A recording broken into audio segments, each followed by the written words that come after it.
I work nights in a hospital that does not list this wing on any public map. The signs switch fonts halfway down the corridor, as if two designers argued and both lost. The paint here is the exact sickly color of a healing bruise. The cameras blink red even when they're off. That's the comfortable part. What isn't comfortable is the way the blood behaves. It is thin, as if someone pulled it through a hair-thin glass tube. 10 threads, no thicker than 4 lines, run from different doorways and beds and vents and meet each other at the mouth of a single supply closet halfway down the hall. They don't smear, they don't bead. They draw straight as rules on a chart, converging into a point of perfect dark just inside the threshold. No body, no footprints, no drag marks. No handprint on the frame to show anyone steadied themselves going in. Just the 10 trails, like veins sketching a heart that isn't there. I stand with my badge clipped upside down, because if you have to read it down here, you need the letters to look like you already know them. The vents blow air that's colder than the listed thermostat. You can smell the temperature, iodine, wet plaster, and something like a coin pressed under your tongue. The closet door is ajar. It is always either locked or sealed or gaping, never in between. Tonight it has chosen gaping, and the light inside it does not match the hall's light. The hall is Philips T8 white. The closet glows a yellow, just slightly too warm, like the last sun in a room thrown out with the day's garbage. I don't announce myself. We don't say names into open spaces. We don't make the polite noises people make in normal hospitals, the throat clears. The hey there, that carry kindness like a bird carries a note. Down here, our kindness stays zipped inside lead aprons. I look left. Bed 11, sheet tucked, tight as a sealed envelope. The restraints are still buckled, crossing the mattress like pale seatbelts. The buckles are empty. That's either a good sign or a final one. The wall clock above reads 2:07, the red second-hand tick-ticking. Without moving forward, the numbers look stuck, like time has been sedated. The 10 lines start in 10 places that don't make a diagram so much as a decision. One emerges from beneath the locked service elevator, thin as a painted hair across the tile. One begins at the base of a crash cart striker, the kind with the foot pedal you never press here, because noise is a kind of invitation. One comes from behind the X-ray shielding curtain. 2 snake out from ICU cubicles we keep empty on paper, but stocked like aircraft hangars. Another threads from the morgue pass through where the stainless counter is too cold to fog. They all meet at that closet, the closet we use for linens, for sharp safe exchanges, for the sealed kits labeled with dates we do not open after midnight. At least, that's the pretense. The closet everybody jokes about, like a tooth you pretend doesn't hurt. The closet we're not supposed to open if it's already open. We have rules, posted and Rule 1 is simple. Do not open a door that's already open. My glove squeaks against the rail as I edge closer. I don't step in the lines. No one down here steps in lines. We've learned that the easiest contamination isn't bacterial, it's narrative. You break their pattern and they'll take you to fix it. The hum of the corridor thickens, then thins, like someone is squeezing and releasing the entire hallway with 2 slow hands. I can feel the air on my neck as a texture, cool and slightly wet, as if the building has been breathing against my skin. I stop 3 tiles from the threshold. The 10 trails end exactly on the dark just inside, not 1 millimeter over. I hold my breath, because in this wing breath counts as a voice. If you speak, it will answer. If you breathe too hard, it will count that to . There is something inside the closet, but it is not a person. People are messy, even when they're quiet. They disturb the place. Whatever is in there leaves the place undisturbed and invites the place to do the disturbing for it. A sound like a glove snapping off comes from deep within rubber, separating from rubber, quick and mean, then nothing. The drip I expect never quite lands. Suspense has learned how to live here. It walks the halls on rounds. I watch the edge of the door. It doesn't move.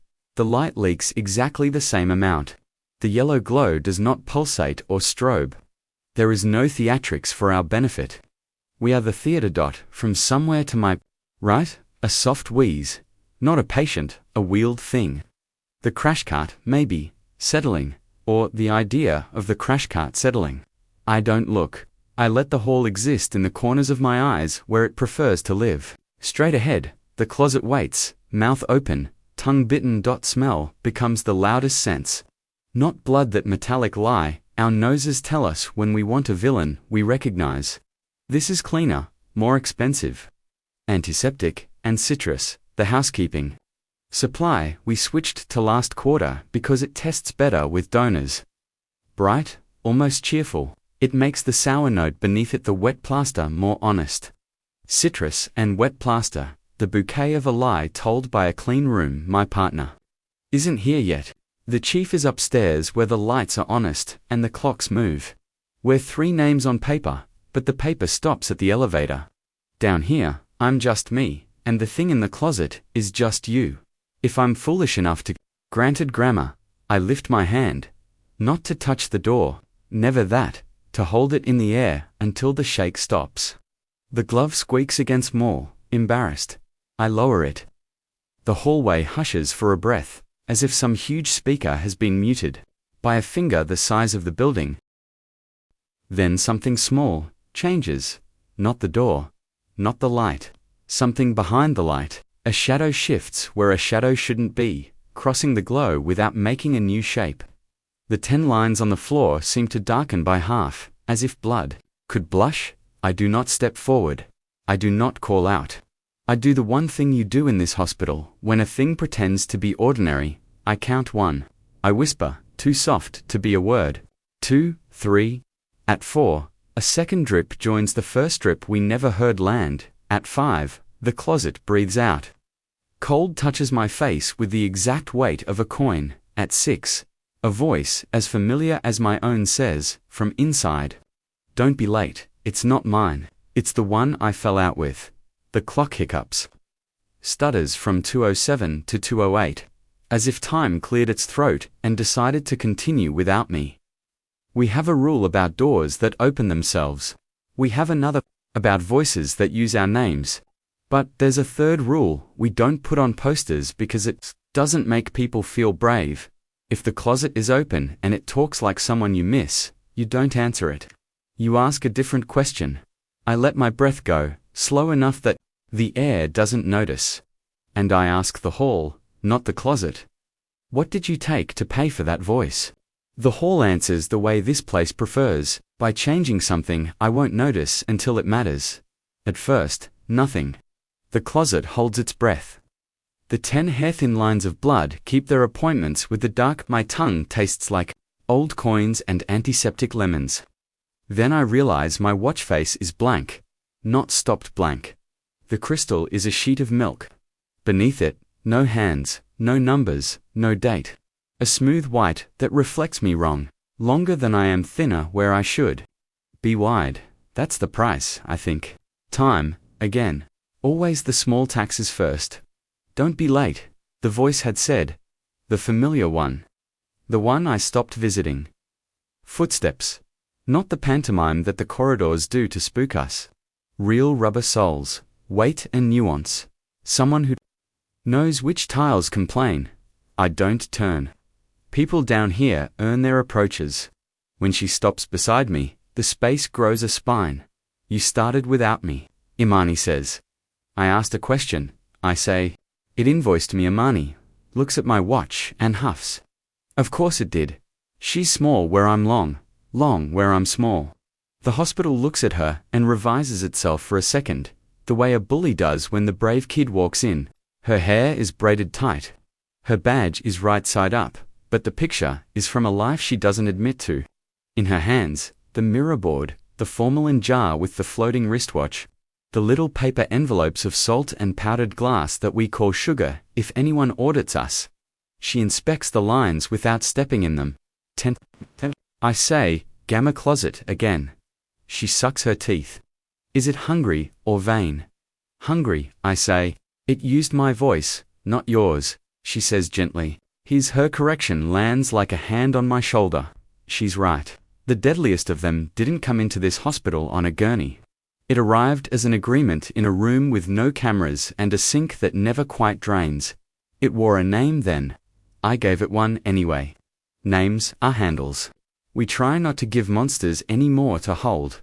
Imani kneels, holds the mirror board flat to the floor, and slides it forward like a tray presenting itself to a king. The glass stops the tiles from the threshold and shows us what we can't lean in to see: the inside edge of the door, the baseboards, the skirting where shadows lodge, and beyond that, the too warm light bending around something our eyes refuse to recognize. Vitals. She says. Temp drop 2 degrees from corridor, I say. Odor profile, citrus, wet plaster, and memory of latex. Her mouth tightens, so it's prepping. Sterile theater. She opens an envelope, sprinkles the so-called sugar in a thin line around our shoes, a circle that looks like superstition until it saves you.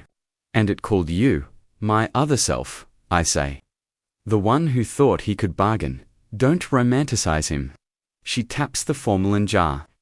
Inside, the preserved watch ticks with stubborn regularity, a metronome we can calibrate against when the hospital edits our clocks.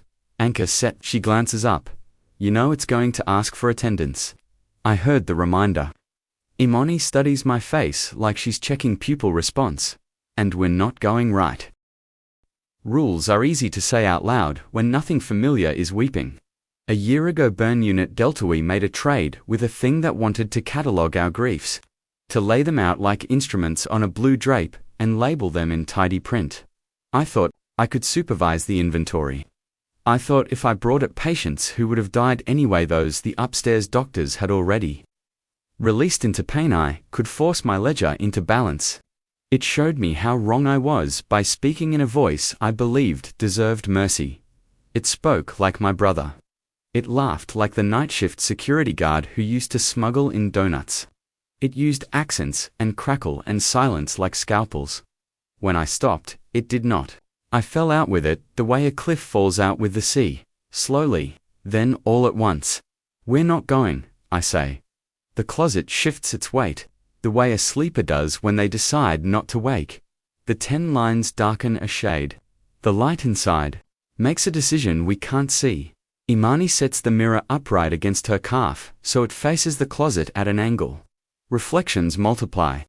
In the 4th recursion, I see a shape that isn't in the first 3. A gowned shoulder, a mask, a face shield with our reflections smeared like fingerprints across it. No person attaches to the PPE, just the promise of one interview.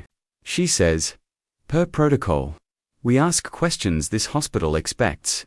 We do not answer the ones it loves. Imani goes first, her voice trimmed of warmth.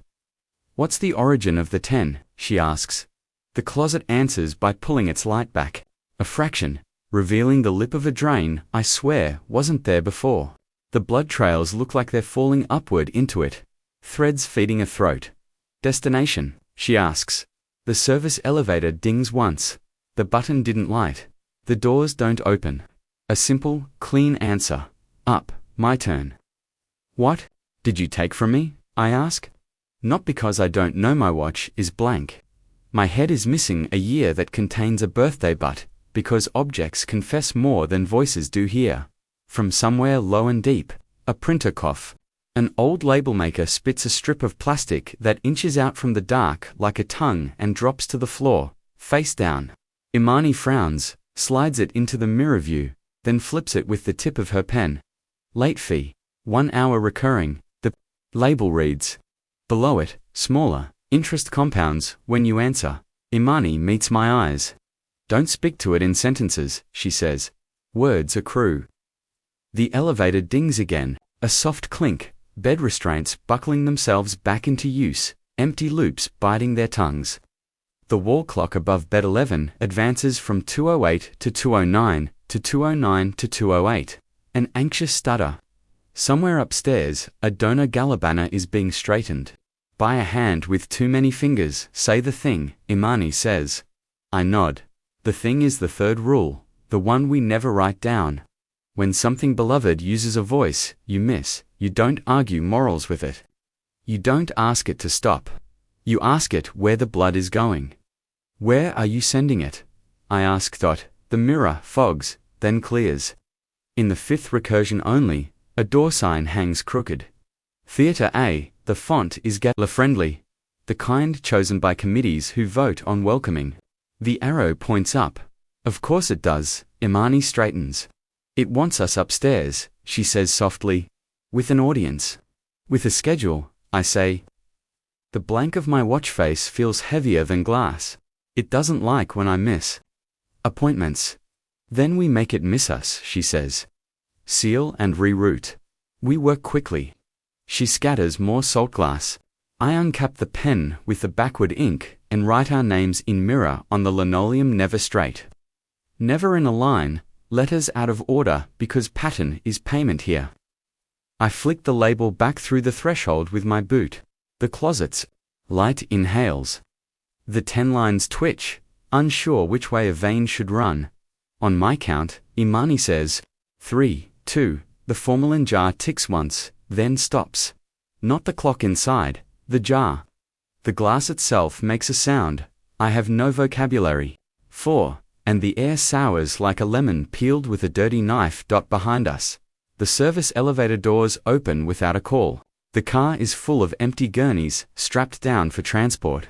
All their wheels facing inward, all their straps buckled and waiting.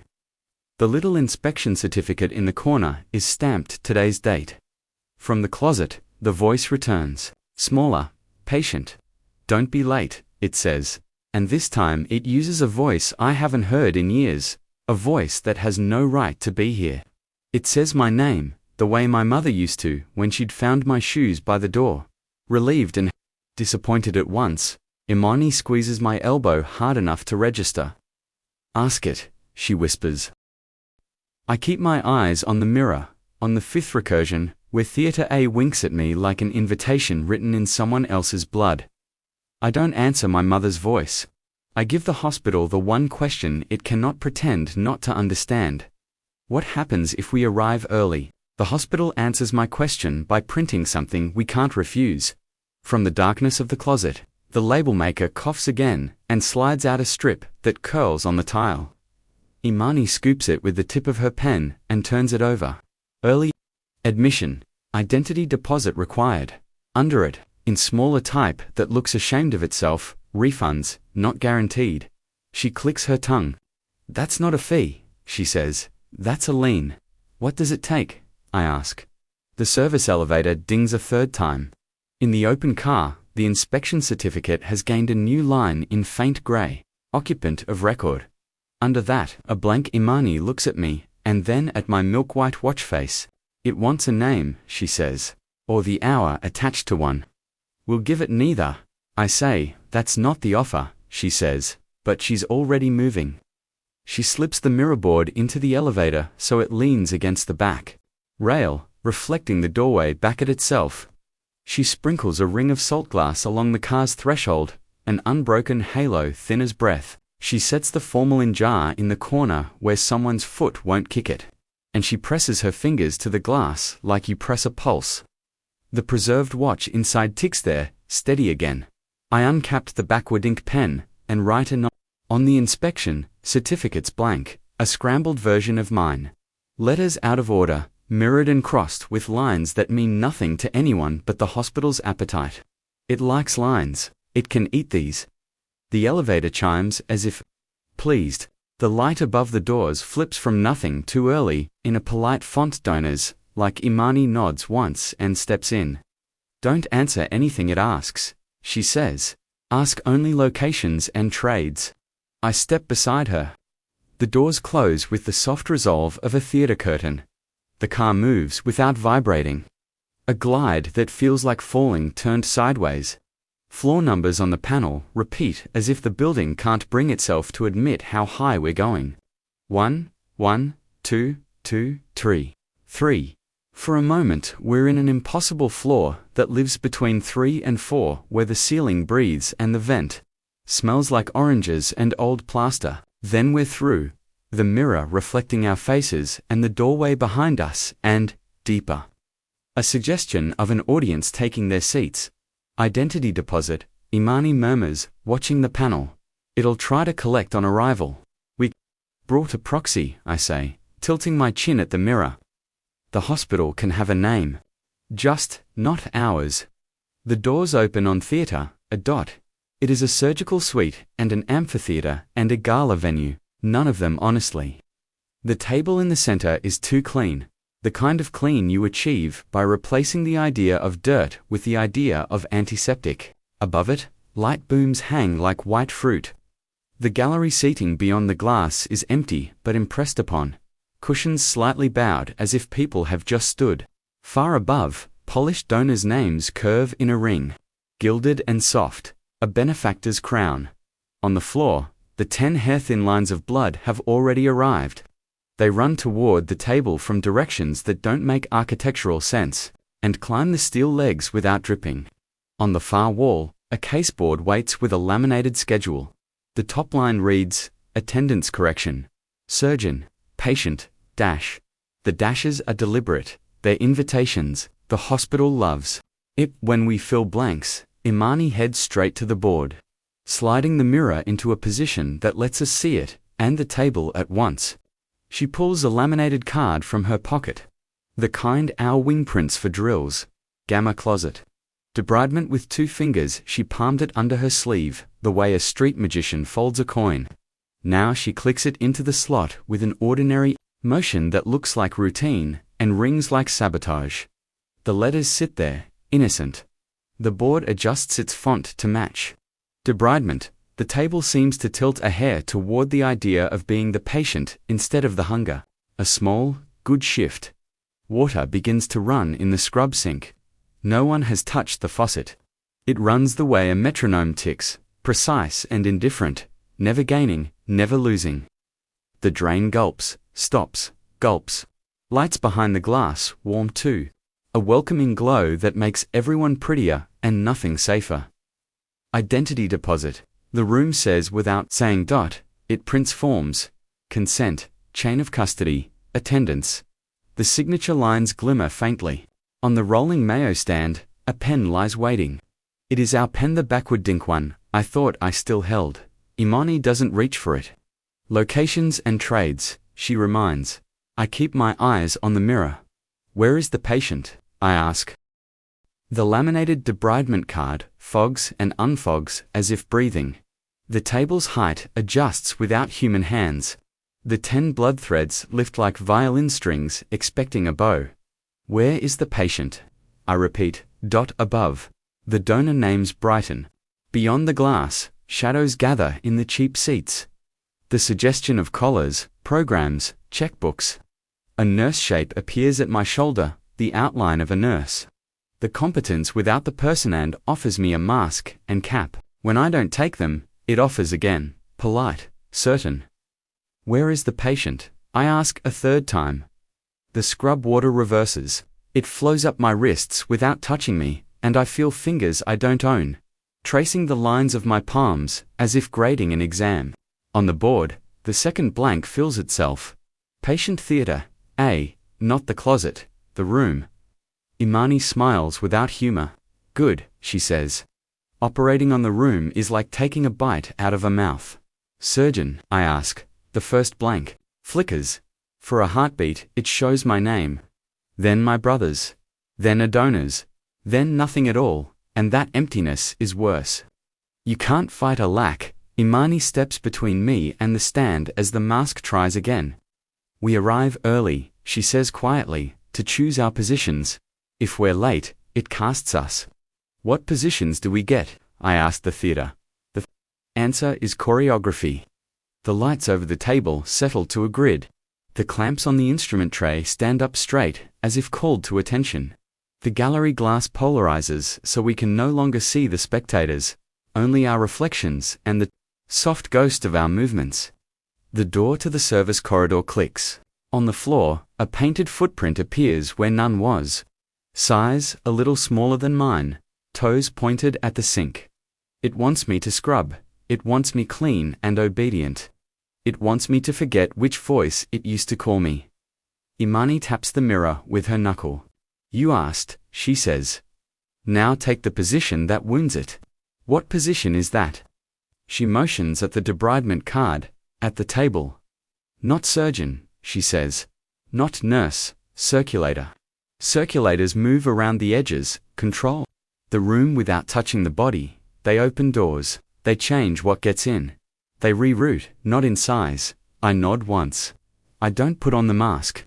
I walk the room's perimeter, counting vents, counting drains, counting places where the walls pretend to be solid. At the scrub sink, the water reaches for me and misses. At the door to the gallery, the lock hums and then gives up. At the anesthesia cart, the vaporizer knob spins to a setting that isn't labeled and waits to see if I'll notice. Where does the blood go when it leaves the table? I ask. The ceiling answers. A grid panel slides back to show a duct that shouldn't be there, running not along the hospital's spine, but away from it. Up and out, toward the donor's names. Then we take its audience, Imani says. Or we make it look at itself. She slides the mirror board onto the instrument table. In its surface, the lights become holes punched in a sky. The table becomes a mouth, staring back down its own throat. The 10 threads of blood hesitate. For the first time, they look confused. The voice that called me earlier tries a new tactic. My mother again, but tired, late in the day when she would lean in the doorway and ask if I'd eaten. Don't be late, she says, gentler now, as if lateness is a kind of death I can prevent by complying. The forms on the stand slide closer, the signature line blooming pale as a vein under skin. I look at the pen, it looks back, as much as a pen can. I think of the label, interest compounds when you answer. I think of the lien, identity deposit. Required. I think of what we came early to do. Where do I sign if I'm not attending? I ask. Silence. Then a small, offended rattle from the light booms. The board prints a fresh line, as if improvising policy. Witness. The blank after it hums. I take the pen. Backward ink, glassed in on the page. I write not my scrambled name but the non-name I wrote in the elevator, the one the hospital already thought it owned. I witnessed the case against Theatre A. I witnessed the room consenting to be the patient. The 10 lines hitch, as if a thread caught on a nail. The scrub water hiccups and stops. The empty gallery shifts, affronted. I meets my eyes. Now, she says reroute. I slide the mirror half an inch. The table's reflection no longer looks like a table. It looks like the closet. The theater watches itself become the thing it feeds. For a beat, the room doesn't know which of them is the patient. That bought second is all we'll get. I feel the price reach for me like a hand through water. Don't be late, the voice says again, and this time it sounds like me. It's my voice. Not a recording of the judgment in it, the bad habits, the way I make a question sound like I already know the answer. The room throws it at me like a set of scrubs I'm supposed to put on and wear forever. Imani doesn't. Flinch, reroute, she repeats, crisp as a sterile peel. Before it casts us, she slides the mirror another thumb's width so the table's reflection and the closet's reflection kiss at the seam. The gleam becomes a hinge. For a second, Theatre A looks like it's opening into isolation ward gamma, a wrong geometry that makes my jaw ache. The 10 hair-thin threads shiver, uncertain which mouth they serve. Locations, she says, and I nod. Questions only. I swallow the urge to answer my own voice. Where is your waste? I ask the room. An access door I'd mistaken for arch shifts in the wall. When it opens, it reveals not the usual vacuum canisters or suction bottles, but a black chute with a mild gleam as if it's lined in tongue. It breathes lightly in and out around a grate. That's where the blood wants to go. That's where the donor's names up in the crown are plumb to drink. What do you trade for closing? That, I ask. The laminated schedule flutters, although there's no breeze. A new card prints itself from a slot I had not noticed. Attendance credit. Beneath it, the small-voiced type returns. Redeemable only with identity. The hospital is so bad at negotiation because it always thinks it's the only market. Imani's already moving, a tight, efficient orbit. She lifts the mayo stand's brake with her foot and rolls it in a smooth arc until the mirror catches the donor's ring. The scrub sink, the open waste mouth, and the table all at once.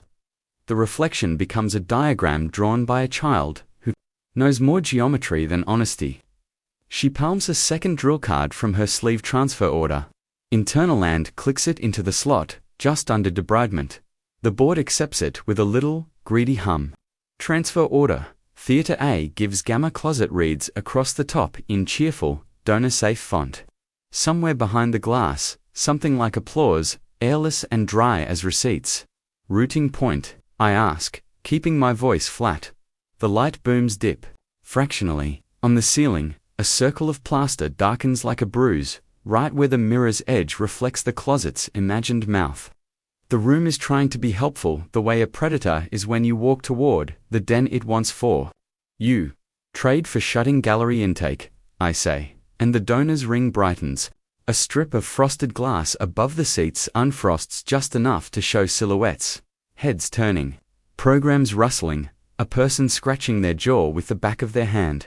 The room is telling me it doesn't need air when it has eyes. Not that, Imani says. It wants attention. Withdraw it. She reaches into her pocket and brings out a folded item, the color of bureaucracy. When she shakes it open, it's a rectangular sign from some forgotten training. Observation suspended privacy in effect. The adhesive edges look spent. Like they've survived a dozen winter tape dispensers. She smacks it onto the gallery. Glass. It slides down, stops crooked, and holds. The silhouettes wobble as if a tide just dropped under them. The pen on the stand vibrates against the metal. A petulant little dance. The signature lines bruise a shade darker. My blank watch face feels heavier. The milkiness thickens, a drop of cream stirred into the hour. We need to clamp the duct, Imani says, eyes flicking to the open plaster bruise. Get the room to breathe through the closet. How? I asked the theatre. Where's your nearest non-compliant vent?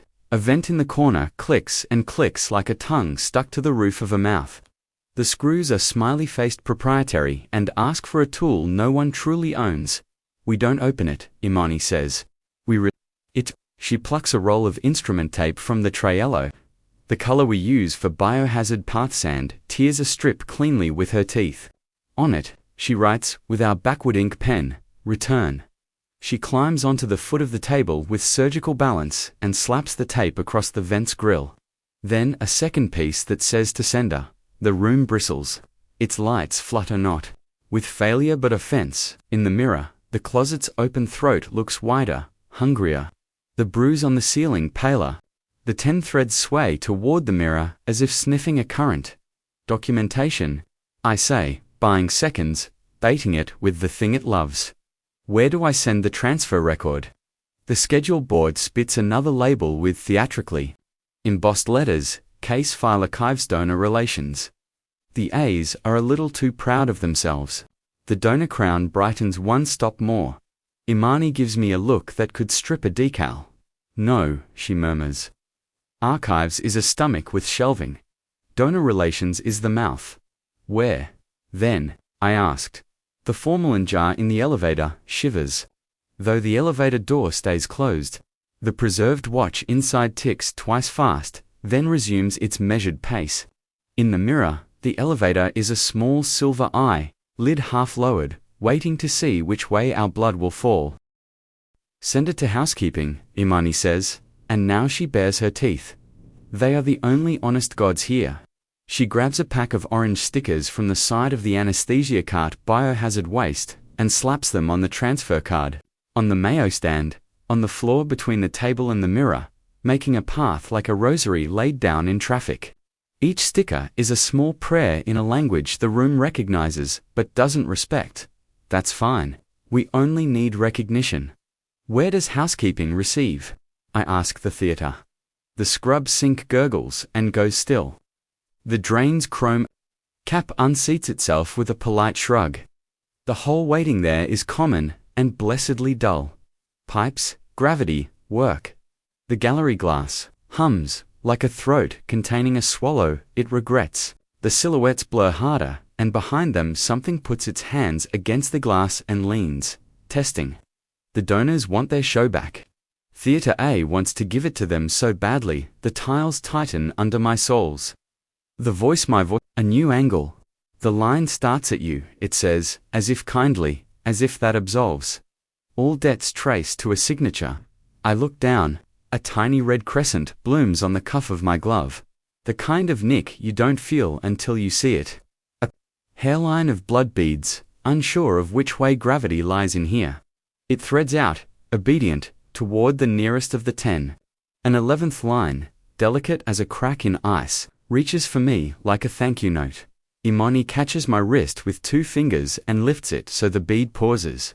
Suspended between choices. It will still take, she says, soft and fierce. Make it take the invoice. She presses one of the printed forms against my palm. The kind with carbon sheets and perforations, transfer manifest. Witness signature already complete. Glows faintly where I wrote the non-name. She tilts my hand, so the bead drops onto the line labeled lot. The drop blooms like ink, and the carbon drinks it. The hospital loves a labeled fluid more than any anonymous scream. It hums its pleasure, and the 11th thread bends, curious, then continues not to me, but to the manifest that names a destination that isn't my veins. Now, she says again. Cut over, we do it like old nurses doing something simple. I roll the mayo stand forward so the mirror's hinge line aligns exactly under the bruised dark ceiling vent. Imani nudges the table's foot pedal that technically isn't a pedal, but, down here, is anything we call it. The table lowers obediently until the mirror's reflection of the closet's mouth replaces the duct's mouth in the room's idea of itself. The 10 threads break their posture as if scolded. They turn, not with a splash or a swoop, but with a series of tiny adjustments, like a choir taking the right note after a wrong one, and pretending they meant to. They begin to fall toward the mirror mouth, toward Gamma Closet, away from the donors, away from the thin gleam chute. The room reacts like a person whose hand has been gently removed from a cookie jar. First, the outrage. The donor's ring flares. Letters sweating gold. The gallery glass pulses. Something slaps the other side of it hard enough that the observation suspended sign buckles and then holds. Second, the appeal. The forms roll a little closer, the pen skittering like an insect toward my hand. My mother's voice sighs my name with a tiredness I inherited and never wanted. Third, the price. My watch face isn't just white now, it's cold. The whiteness leaks onto my skin under the band, bleaching a stripe until I can't remember whether a scar I know I have is under there. The name on my chest badge tries to wash itself away, letters slipping. Imani sees it and, without asking, slaps a strip of instrument tape across the plastic and writes the non-name on it in backward ink. The tape holds. For now, that is the name the room must deal with. Housekeeping, I say, because everything in here is listening. Your spill is en route. A dull, blessed thud from the corridor answers, a cart's wheel hitting the threshold. A mop's head being dropped into a bucket. Quiet talk in a dialect of this building that has nothing to do with donors or surgeons. The smell of real lemon, not gala citrus. The workday coming.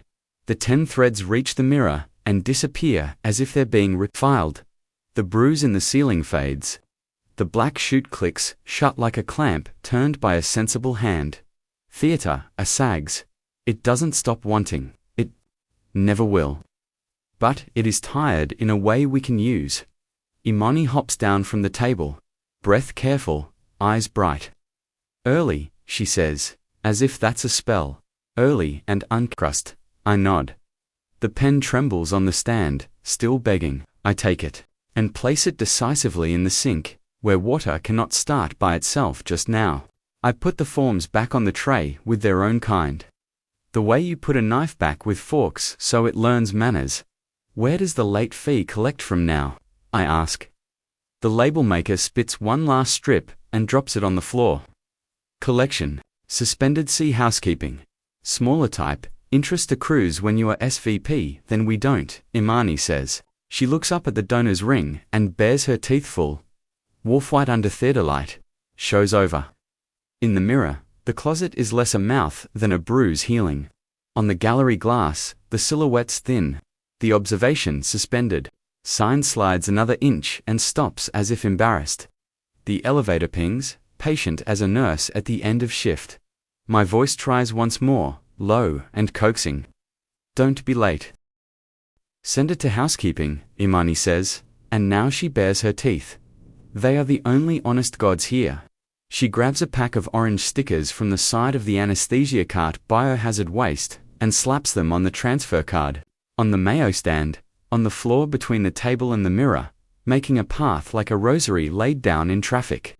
Each sticker is a small prayer in a language the room recognizes but doesn't respect. That's fine.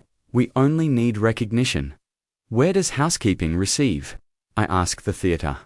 The scrub sink gurgles and goes still. The drain's chrome cap unseats itself with a polite shrug. The whole waiting there is common and blessedly dull. Pipes, gravity, work. The gallery glass hums like a throat containing a swallow it regrets. The silhouettes blur harder, and behind them something puts its hands against the glass and leans, testing. The donors want their show back. Theater A wants to give it to them so badly, the tiles tighten under my soles. The voice, a new angle. The line starts at you, it says, as if kindly, as if that absolves. All debts trace to a signature. I look down. A tiny red crescent blooms on the cuff of my glove. The kind of nick you don't feel until you see it. A hairline of blood beads, unsure of which way gravity lies in here. It threads out, obedient, toward the nearest of the 10. An 11th line, delicate as a crack in ice, reaches for me like a thank you note. Imani catches my wrist with 2 fingers and lifts it so the bead pauses. Suspended between choices. It will still take, she says, soft and fierce. Make it take the invoice. She presses one of the printed forms against my palm. The kind with carbon sheets and perforations, transfer manifest. Witness signature already complete. Glows faintly where I wrote the non-name. She tilts my hand so the bead drops onto the line labeled lot. The drop blooms like ink, and the carbon drinks it. The hospital loves a labeled fluid more than any anonymous scream.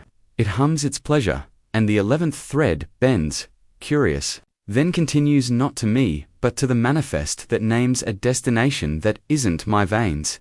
Now, she says again. Cut over, we do it like old nurses doing something simple.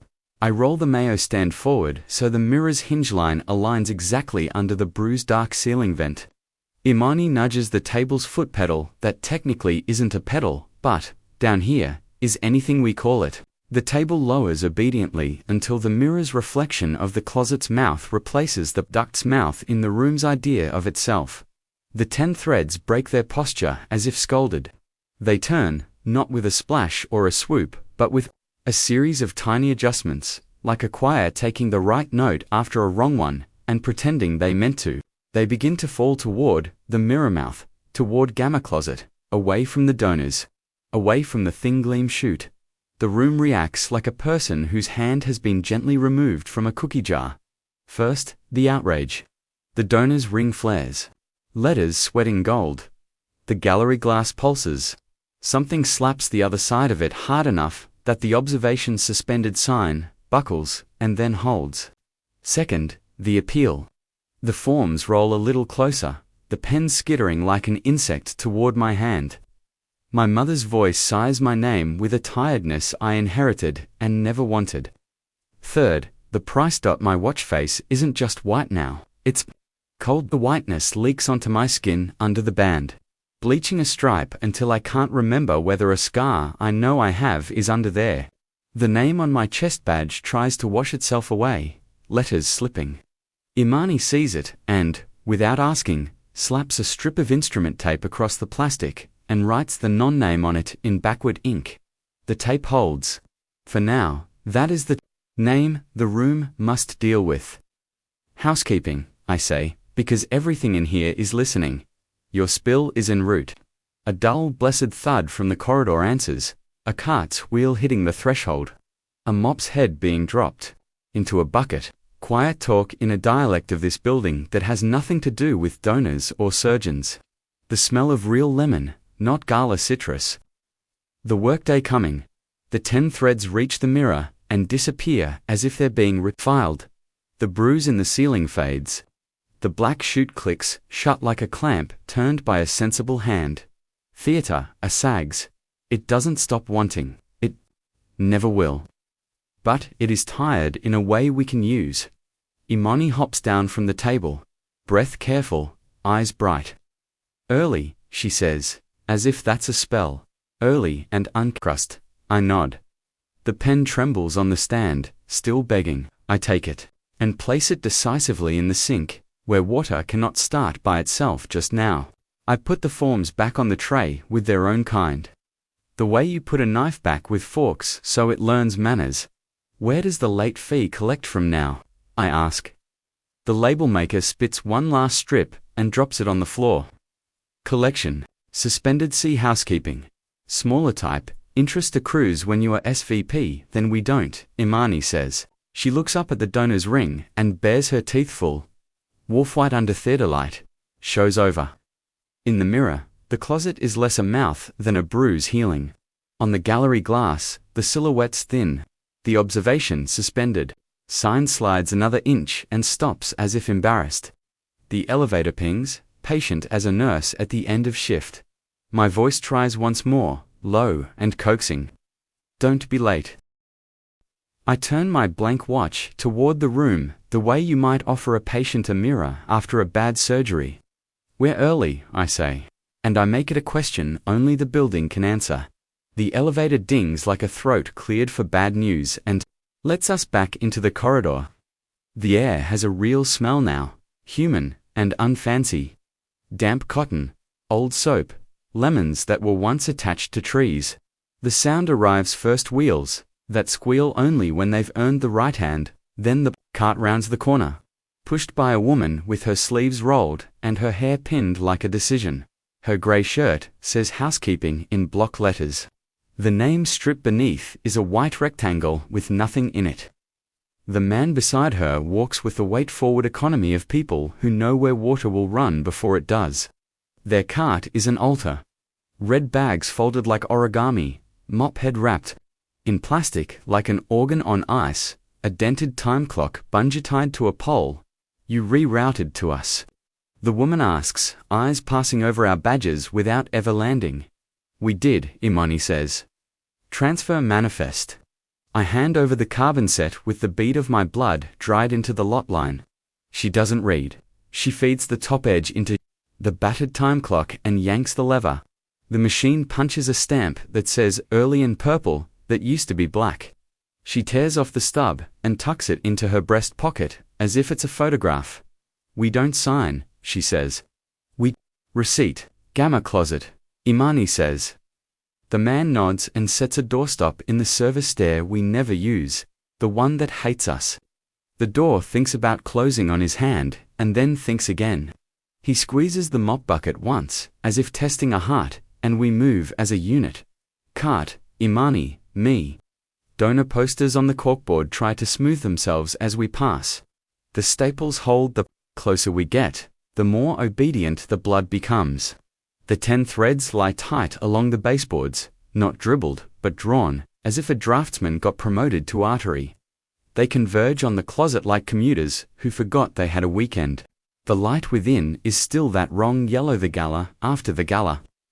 When the volunteers pick confetti out of other people's hair, the woman parks the cart with its front wheels cocked toward the door and looks at me. Not unkind, you know. The policy numbers, she asks. Some, I say them. Imani picks up the chant with me.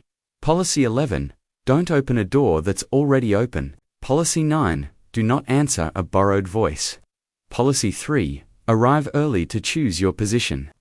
The woman nods, satisfied not with our piety but our breath. Rhythm matters. Housekeeping counts by steps. The man snaps on gloves that are the color of asphalt and dials a key in a slot I've never noticed beside the jam. The air shifts. Negative pressure deepens until my ears want to pop. The mop bucket sloshes and stops as if someone told it a secret. From inside, the voice tries again, pleasant as a recorded receptionist. "Don't be late," it says, and then, like an afterthought, "We're hungry." "Where are your hands?" I ask the closet, because locations and trades are all it gets from me. The yellow light dims a tone. In the dark behind it, shapes arrange themselves for half a second, gloved, quiet, too many wrist sand, then flatten back into brightness. The deadliest of them never shows its face. It shows you yours until you give it away. Policy 14, Imani says under her breath. Don't meet what offers to meet you. Make it take a message. The woman is already building a message. She lays out a debridement kit that does not look like one.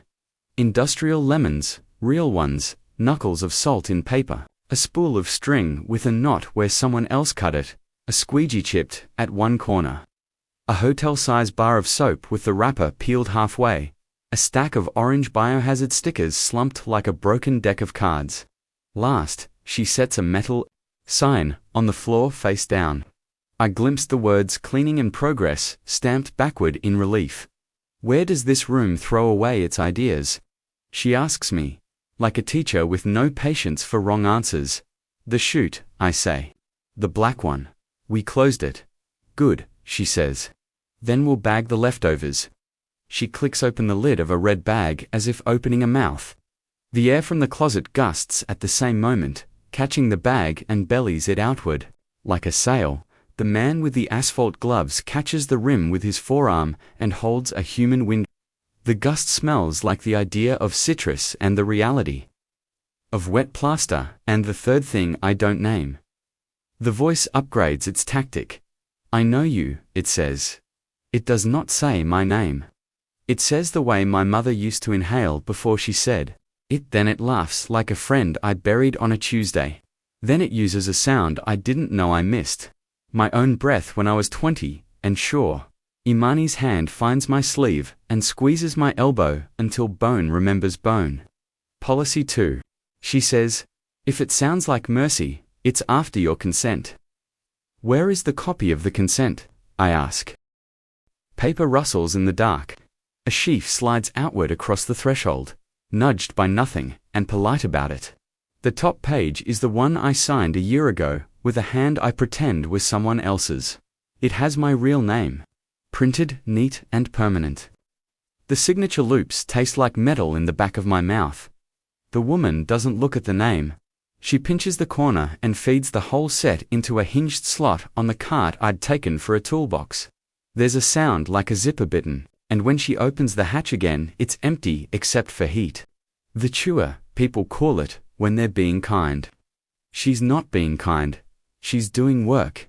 Copies don't keep you, she says. They just keep the room from admitting you're gone. Where is the original? I ask the closet. Silence. Then a little cough from above from the donor's ring 2 floors away. From the good seats, from the archive with its locks that look like smiles. Donor relations. The mouth that doesn't eat, it recruits. We can't reach that, Imani says. Not with this cart.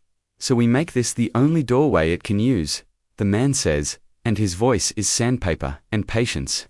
He lifts the metal sign and slaps it over the open mouth of the closet so that Cleaning in Progress stares into the yellow. He doesn't push the door, he pushes the sign. The line of it meets the air, and the air yields the way a body yields when it's been told to by someone who has mopped this spot longer than I've been in love with rules. Everything shivers. The 10 threads flick toward the red bag as if it's the new gravity. The 11th a tiny one that tried to draft itself from the cut on my glove travels along the manifest's perforation as if told to by a supervisor. The closet inhales and finds its mouth full. Policy 7, the woman says, dropping lemons into the bag hole, never cut what peels. She tosses in the biohazard stickers, and they cling to nothing, then to each other. In the air, they make a flag out of warning. She tears strips of yellow instrument tape and crosses them over the sign. Not to seal a sign isn't a door but to tell the room which way the story sticks. Return to sender, to sender, to sender. The tape repeats, greedy with arrows. The voice quiets. It doesn't go away. It downgrades to a hum, like a refrigerator in a kitchen, to clean to live in. It tests the tape with a breath. It tests my name with a syllable, and finds only the non-name Imani wrote on me in backward ink. Policy 20. Imani says softly, eyes never leaving the threshold. If it won't stop asking you to RSVP, move the party. The man taps the time clock again. Early, the stamp says, and the sound it makes is a gavel that knows better than the judge. The woman ties off the red bag with a twist that looks like a blessing someone once taught her for rain. She wheels the cart back one slow inch at a time, bringing the bag with her. And when the bag clears the threshold, the yellow light dims to the color of old bones. Housekeeping receives, she says into the quiet, as if to an intercom. Manifest complete. Something grudging and enormous in the walls relents. The negative pressure eases. The bloodlines lose their courage and dry to drawn pencil. My watch face isn't milk anymore. Hands bloom back, thin as capillaries. They point to 207 with the stubbornness of a belief too tired to change. I don't trust it. I note it. From under the door, the label maker coughs a last petty cough and spits out a strip that curls around my shoe. Imani flips it. Mortality review, 7 o'clock, mandatory. Below, in the gilt-size font, attendance credit will not carry over.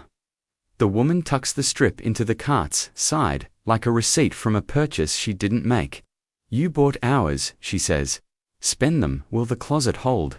I ask. She looks at the sign, at the tape, at the way the air meets all of it. It'll sulk, she says. That's not the same as empty. Imani rolls her shoulders like someone loosening a bruise. Mortality review, she says, tasting the words. They'll want to know why the theater missed its show. They'll want us to explain early. I say. The man sets the doorstop under the closet door, though it was never closing. He grins, a slow thing. Early isn't the opposite of late, he says. It's the part the calendar forgot to bill. We start back with the cart between us, our shoulders level with people who mop for gods instead of donors. Behind us, the sign whispers against the air and holds ahead of us.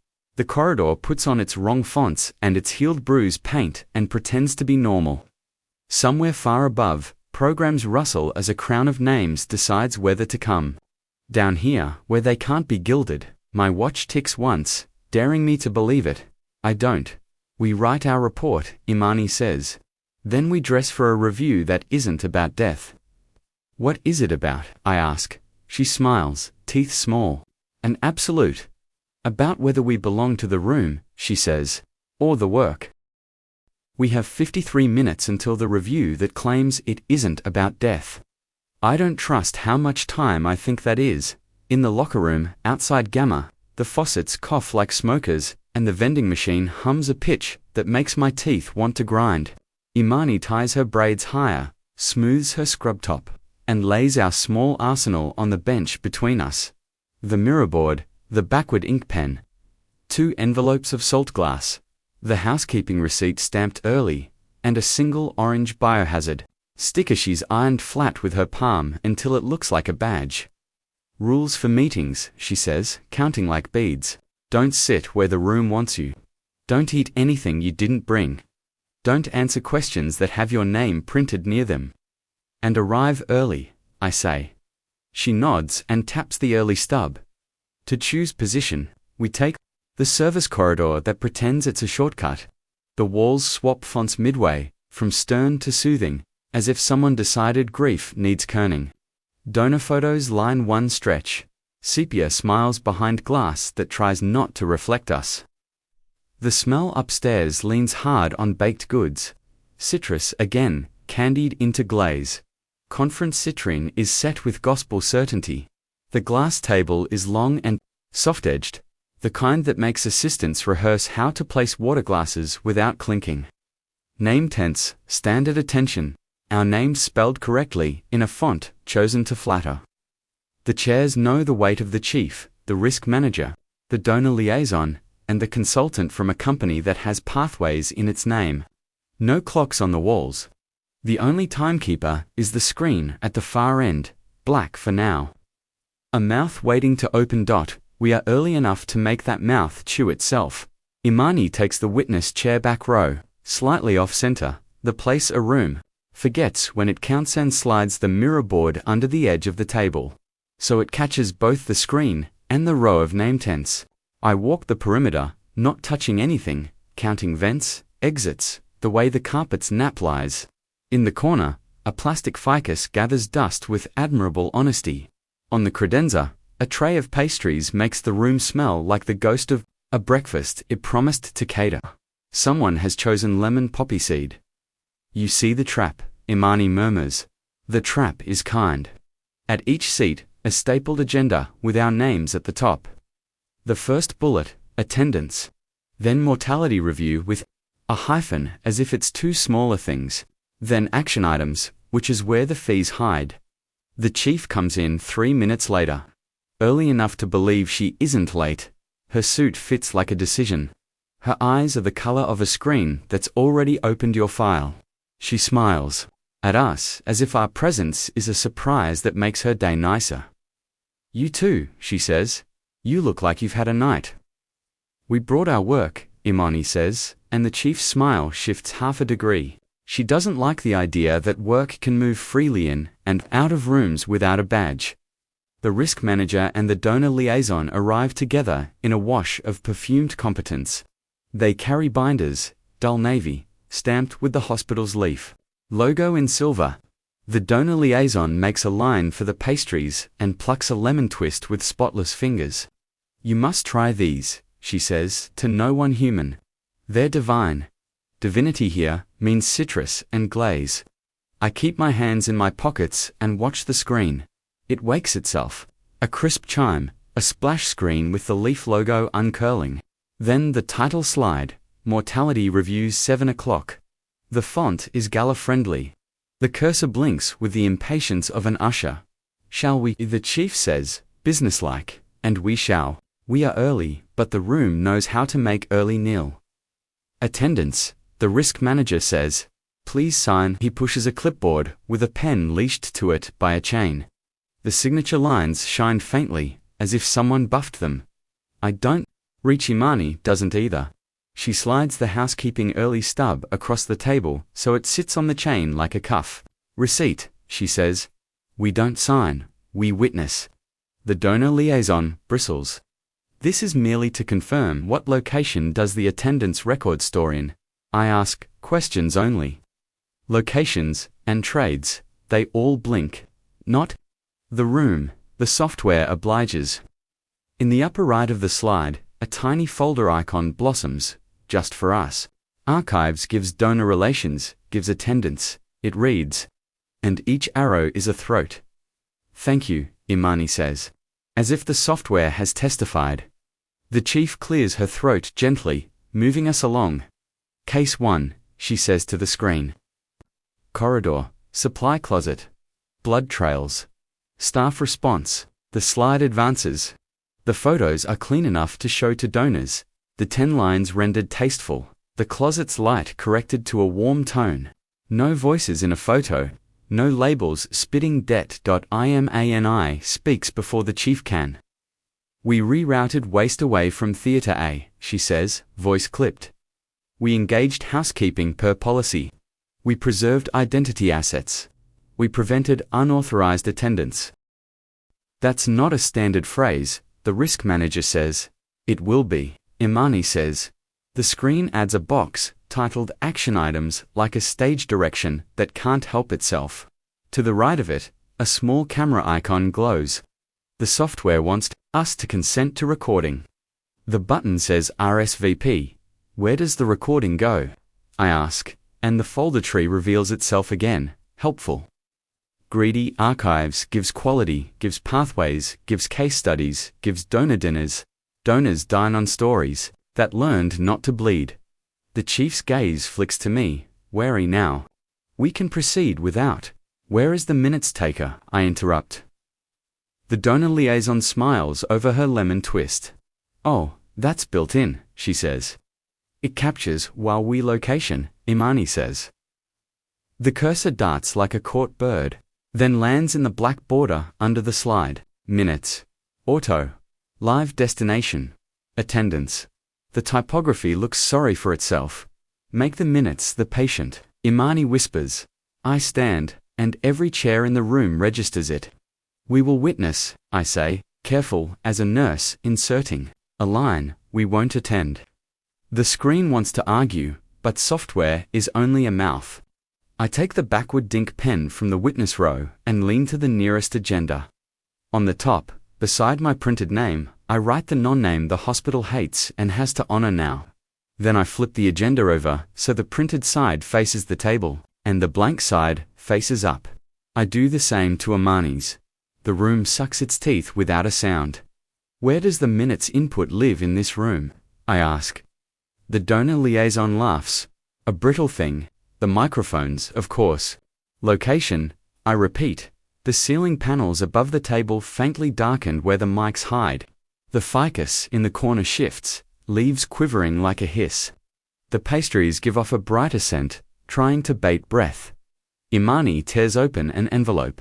Of salt glass and sprinkles a thin loop around our witness row. The granules tinkle when they land. The risk manager makes a small, offended noise. Safety hazard, he says. Containment, Imani says. The chief watches the loop, then us. Then the screen where the attendance bullet blinks in a shade of friendly emergency. She has a good face for cameras. She prefers her monsters to be inefficiencies, not vowels that talk back. Let's move to contributing factors, she says, reclaiming ceremony.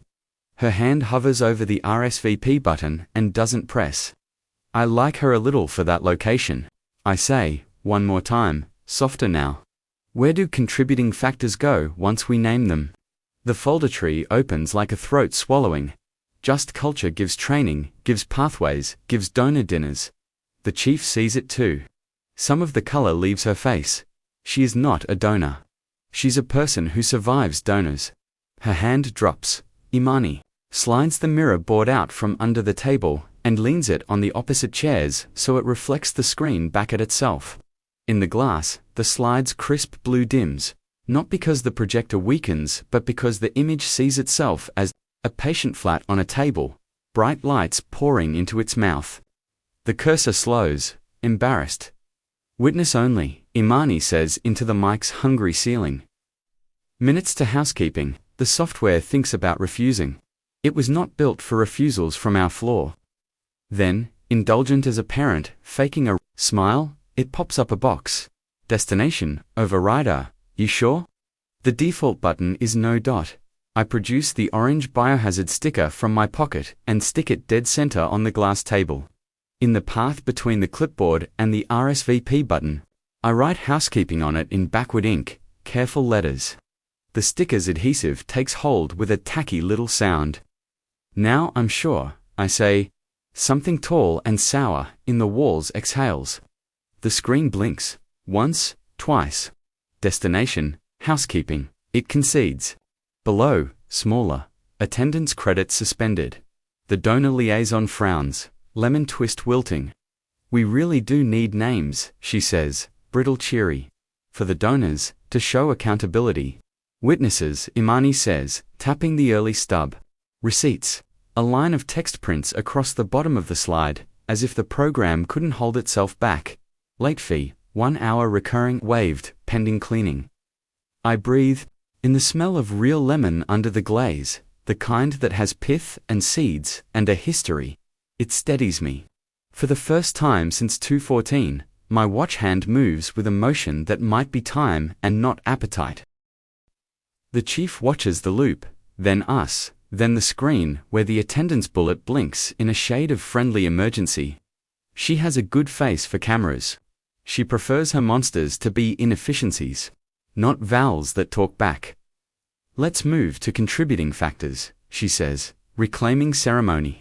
Her hand hovers over the RSVP button and doesn't press. I like her a little for that. Location, I say, one more time, softer now. Where do contributing factors go once we name them? The folder tree opens like a throat swallowing. Just Culture gives training, gives pathways, gives donor dinners, that the chief sees it too. Some of the color leaves her face. She is not a donor, She's a person who survives donors. Her hand drops. Imani slides the mirror board out from under the table and leans it on the opposite chairs so it reflects the screen back at itself. In the glass, the slide's crisp blue dims, not because the projector weakens, but because the image sees itself as a patient flat on a table, bright lights pouring into its mouth. The cursor slows, embarrassed. Witness only, Imani says into the mic's hungry ceiling. Minutes to housekeeping. The software thinks about refusing. It was not built for refusals from our floor. Then, indulgent as a parent, faking a smile, it pops up a box. Destination, overrider, you sure?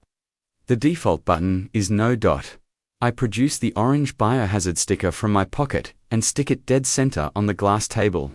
In the path between the clipboard and the RSVP button, I write housekeeping on it in backward ink, careful letters. The sticker's adhesive takes hold with a tacky little sound. Now, I'm sure, I say. Something tall and sour in the walls exhales. The screen blinks. Once, twice. Destination. Housekeeping, it concedes. Below, smaller, attendance credits suspended. The donor liaison frowns, lemon twist wilting. We really do need names, she says, brittle cheery. For the donors, to show accountability. Witnesses, Imani says, tapping the early stub. Receipts. A line of text prints across the bottom of the slide as if the program couldn't hold itself back. Late fee, 1 hour recurring waived, pending cleaning. I breathe in the smell of real lemon under the glaze, the kind that has pith and seeds and a history. It steadies me. For the first time since 2:14, my watch hand moves with a motion that might be time and not appetite. The chief inhales like she's about to ask the room why it's suddenly listening to the basement. She doesn't. Instead, she looks from me to Imani, to the mirror, to the loop of salt glass glinting on the carpet, and she makes a tiny private decision with her eyes. Proceed, she says to the screen, and the cursor nods as if it wanted our permission all along. We make it to contributing factors without anyone signing anything they can't eat. We name what can be named without offering it nouns. With handles we ask, locations, and trades, and let the minutes be the patient. When the software begs for an RSVP, we send it to housekeeping with a sticker that smells faintly of citrus and tape. The review is almost polite when the elevator dings. There is no elevator on this floor. We all hear it. The bell we know in our bones, the pause, the calculated yawn of doors. The screen blinks in a pattern my eyes recognize from nights on call. Somewhere behind the wall, a corridor pauses to decide what it wants to be. Don't be late, my voice says from the speaker, and it isn't coming from the ceiling. It's coming from the hall, soft as shoes my brother left by a door in a house that is not here. Imani's hand finds my sleeve again, less a warning than a promise. Early, she says, and stands. We turn to the sound together. The corridor that opens there is not in any plan. It smells not of lemon but salt and warm air and summer on a night I lost and then pretended I had not. The donor liaison smiles. Like a person tasting a story that will raise money. The risk manager adjusts his tie. The chief's mouth hardens. Location, I ask the hall, and whatever lives in it answers by opening wider. The corridor that opens off Conference Citrin isn't in any plan. It arrives where the wall had been unremarkable a breath ago, an absence framed with baseboard and good intentions. Air slips out of it, warm and salted not lemon, not gala glaze, but night at the waterline. It smells like the place where a summer refused to end until it drowned. Imani stands first. Early, she says again, a word you can set your feet on. The chief watches the opening with a professional's poker face that can't hide the flinch in her throat. The donor liaison tilts her head toward it like a sunflower to a false sun. The risk manager straightens his tie, looking for a policy. With a box he can check. Location, I say to the corridor. The carpet darkens a shade, a tide mark drawing itself across the threshold. On the ceiling over the opening, a tiny screen wakes. The sort of device facilities insists is not a camera. It flickers through possibilities the way a liar tries on alibis Annex L, Hydrotherapy, Roof Terrace. Family Wing Memorial, outside. The last one is cute. This building does not believe in outside trades, I say. What do you want for passage? The screen blinks to a new card in a polite font, VIGIL, 7 o'clock. Under it, in smaller type, Identity of Record. The RSVP button glows. The room pretends that grief is an event you schedule so it can bill you for the chairs. Imani slides the mirror board off the table and sets it on the floor at a shallow angle so the corridor sees itself arrive. In the glass, the opening becomes a mouth with too many dimples, the carpet tied a tongue. The smell of salt leans forward as if curious about its own reflection. Rule 12. She says to the table without taking her eyes off the dark. If a doorway smells like a place this hospital can't afford, it's selling you your own memory. The donor liaison laughs a breathless pitch that money loves. It's the roof terrace, she says. We've been meaning to hold something. Up there, candlelight, names in light. Where do the names go after the light? I ask the corridor. The screen obliges. Greedy to be helpful now that it's been asked correctly. Donor Relations gives dinner program, gives Q4 appeals. The arrows look like straws. The chief's jaw tightens. She is nobody's straw. The corridor adjusts tactics. The carpet inside the opening is suddenly wet in a way no custodial schedule can explain.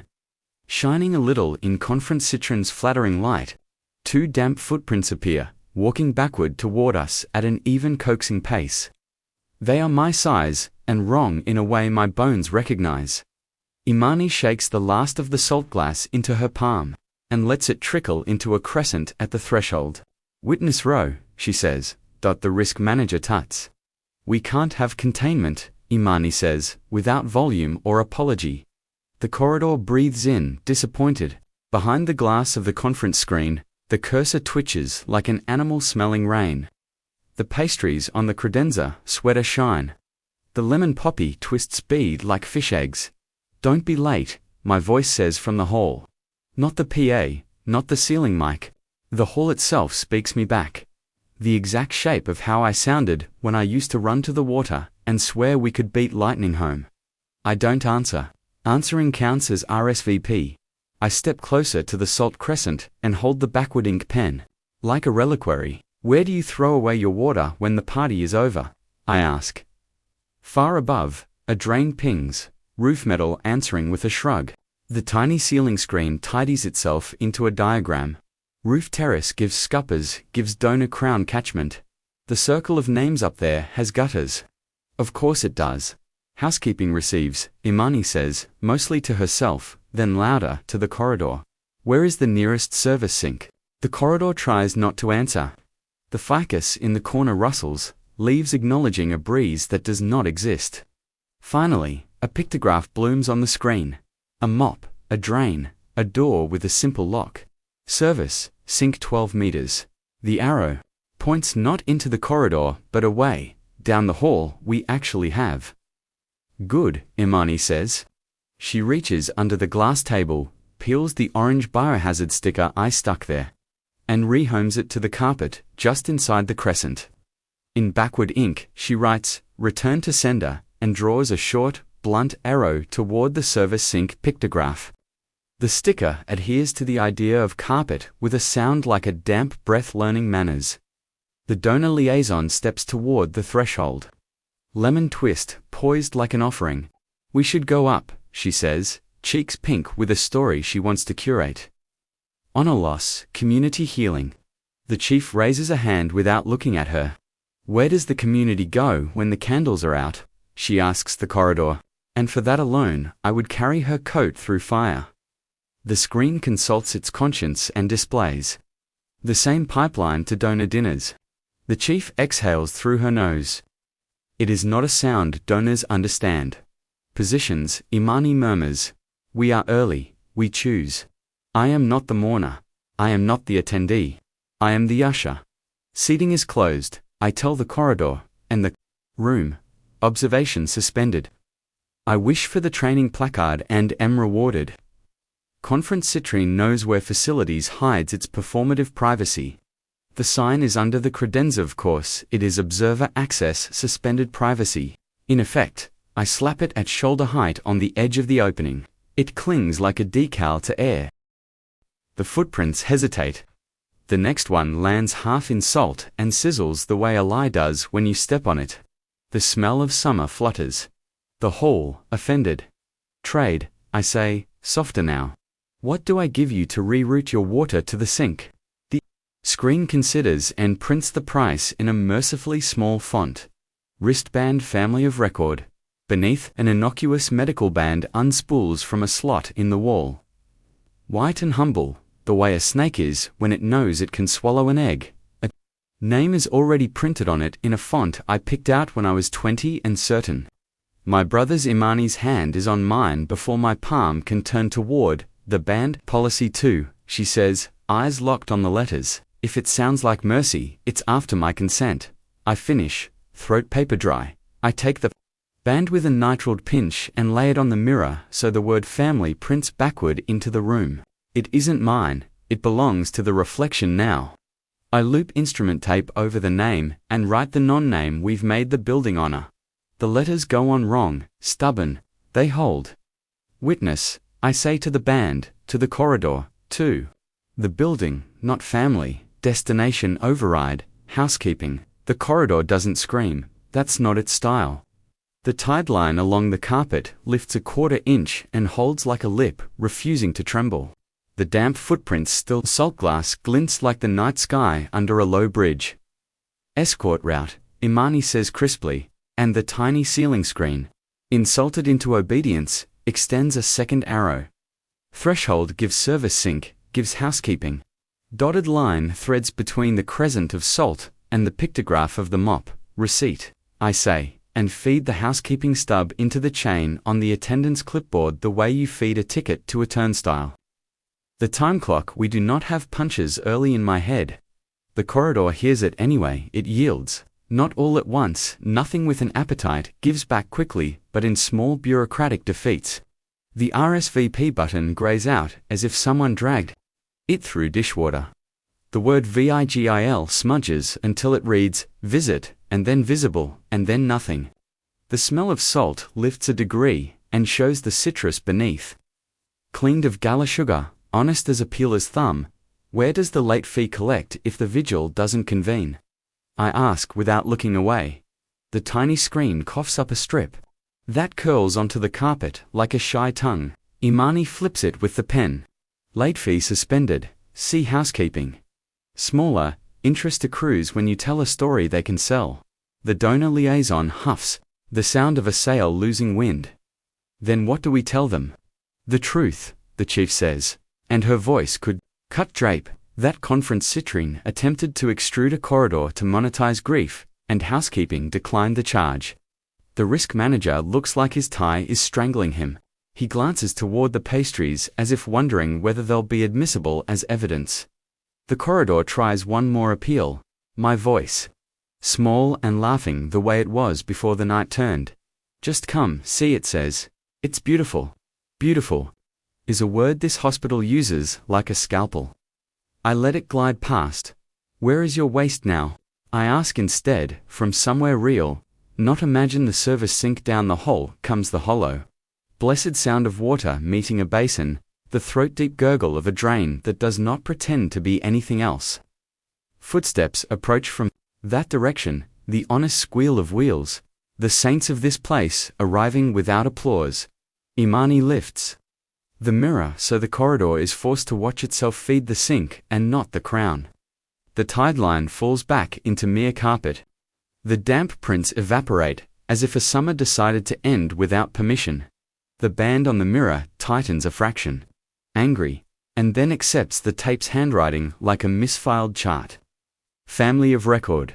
Witness, it reads, unwilling and true. The opening narrows to an ordinary seamed pieces of drywall, remembering their AWOL. The tiny ceiling screen blacks out. The smell left behind is lemon from a tree somewhere nobody bothered to name. We stand with the mirror in our hands and the sign on the air, and the salt glinting, and none of us speaks until the service cart noses into view. The woman in grey raises an eyebrow at the tableau. At the privacy placard adhered to nothing. At the damp that dared exist where her mop is God. You called it, she asks. We told it where to go. Imani says, the woman nods. Like that's all a receipt needs to know. She wheels the cart past the crescent, tips her bucket, and sends clean water across the threshold to baptize a seam back into a wall. It laps at our salt, dissolves it into a constellation, and runs obediently to the sink. She taps the rim of her bucket with a knuckle. Spend your hours, she says. People who sell sorrow are counting them. My watch, which had pretended to be 2:07 forever, advances with a small courage to 2:14. The chief watches it move. We'll adjourn, she says, and the screen does not argue. Witness copies to housekeeping. No attendance. The donor liaison opens her mouth, closes it, and looks at the lemon twist in her hand, like it betrayed her. As the room remembers being a room. The elevator that we do have dings in the hall, that actually exists. The sound is ordinary and, therefore holy. Imani shoulders the mirror. I pocket the band that isn't. The tape's letters refusing to straighten. We have an hour not billed yet, and a debt that will try new forms early. I say early, she agrees. And we walk out before the hospital can suggest another way in. Central Stero lives where the hospital keeps its breath hot. We take the service stairs, the handrail tastes of metal and lemon peel. Below, the autoclaves exhale in rhythms that would be heartbeats if hearts boiled. A poster no one reads says we don't clean we. Reprocess like salvation is best advertised. In verbs, Imani palms the door switch with 2 knuckles. Air comes at us humid and clean, in a way the gala citrus never is steam and soap. The peppermint bite of enzymatic foam. Racks of blue-wrapped instrument trays sleep like crypts in neat rows. Heat fogs the viewing panes of the sterilizers and clears again, revealing the glow of coiled elements. Like embers laid in stainless steel, the night tech looks up from a peel pack he's sealing. Headphones around his neck hum a bass line that makes the autoclaves seem like they're keeping time. He's wearing a badge that says processing, but people here don't need titles. His hands are the title. Quick, exact, confident the way an arsonist is with matches. He nods at us, as if he expected we'd come by fire. Recall, he says. Sterile recall, Imani says. Lot attached to this. She lays the housekeeping receipt stamped early beside the transfer manifest where my bead of blood bled the lot line alive. He studies the carbon like a face. Lot Blumo 7, he reads, because blood writes in capital letters even on forms. Source, Gamma, Theatre, a destination housekeeping doc. I hear the hospital inhale when he says it out loud. Names are handles. He fits both on one hook and hangs the night from it. Biological indicator, he asks, already reaching for the ampules, little glass vials filled with spores that don't die easy. He puts one into a test pack, tucks the test pack into a tray loaded with what looks like nothing important and is everything. Folded paper, consent blanks, wristbands, a handful of those neat silver pens all the conference rooms breed. The room understands allegory. It eats symbols. Imani sets our mirror board angled against the sterilizer window so the autoclave will have to look at itself as it closes. In the glass-on-glass, the reflection deepens, racks becoming pews, the chamber, a mouth, heat a sermon. The donor's ring is not here. Good, we brought a different congregation. Cycle. The tech says, I answer like a prayer I learned wrong and never corrected. Prevoc, 274 minutes exposure, I say.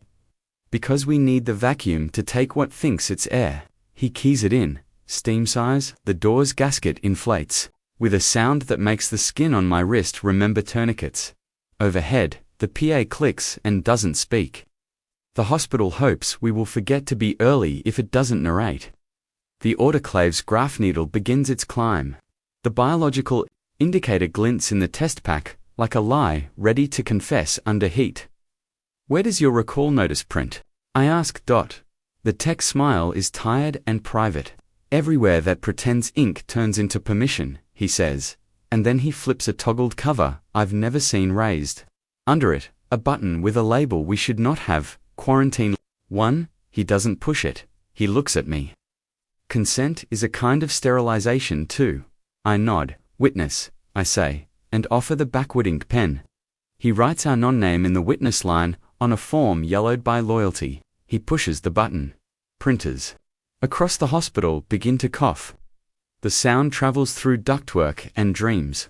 In donor relations, a machine sighs out a notice that says return lot bloom 07 to central sterile mediate in conference citron. The screen tries to pretend it doesn't understand what a recall is and then displays recall in a font that makes it look like cake. At the housekeeping dock, a wall clock nods twice and rolls up its sleeves. The autoclave hits vacuum pull. The needle drops. The chamber inhales as if something large just put its mouth to the door. The mirror fogs as steam rethinks itself. In the reflection, for one dangerous second, the window shows Gamma Closet's yellow and then it shows it feeding housekeeping instead. Allegory can be taught. That recall will reach the crown, Imani says, eyes on the graph. Archives. 2, the tech says. They think they're above heat. He taps the glass. Nothing is. The pneumatic tube pops with an indignant whoof. A canister rattles into the receiving bin like a bullet that learned manners. The label on its cap reads, Donor relations are relations, do not process. Inside, under its own importance, is a folio with the weight of a debt that liked being framed. The slot where you're supposed to slip a picture holds my signature from a year ago, real and small. Imani's fingers don't touch it. She tips the folio into an isolation tray lining, and the tech writes, BLOOM07 on its forehead with instrument marker. He adds a biohazard sticker because symbols are how rooms believe. In the chamber, steam tempers to 7.3 minutes to go. Heat slants through the mirror and makes a false dawn in stainless steel. The hospital tries a different corridor, not a door, a phone. The wall next to the autoclaves vibrates with the poised politeness of a ring. The screen on the handset says, Family of Record Connect. The tones it plays are a song I used to fall asleep humming when storms walked the roof. Imani stares at the phone with a compassion that has killed better things than this. Policy 2, she says. I know, I say, and I do, but knowing and wanting are siblings that never visit on holidays. The phone rings again, persistent and calm. The tech reaches up, lifts the handset, and lays it face down on a blue towel. The ring muffles to a polite cough and then shuts up. Sterile fields are for deciding what gets to touch. 2 minutes, he says. Printers keep coughing. A courier arrives, bewildered, pushing a cart full of flat banker's boxes stamped donor. Dinner's program proofs. The cart wants to turn back on its own, wheels arguing with the floor. The tech gestures to the quarantine rack. The courier swallows and lets the boxes go where lots go. When they are wrong, the autoclave hum steadies into that musical nothing. You get in an operating room when everyone is waiting for the tone that unlocks a clamp, the graph needle holds. The spore ampule imagines deserts where nothing thrives. It will break and darken if the sterilization fails. It will persist if the cycle was wrong. Imani leans in so the reflection can hear her.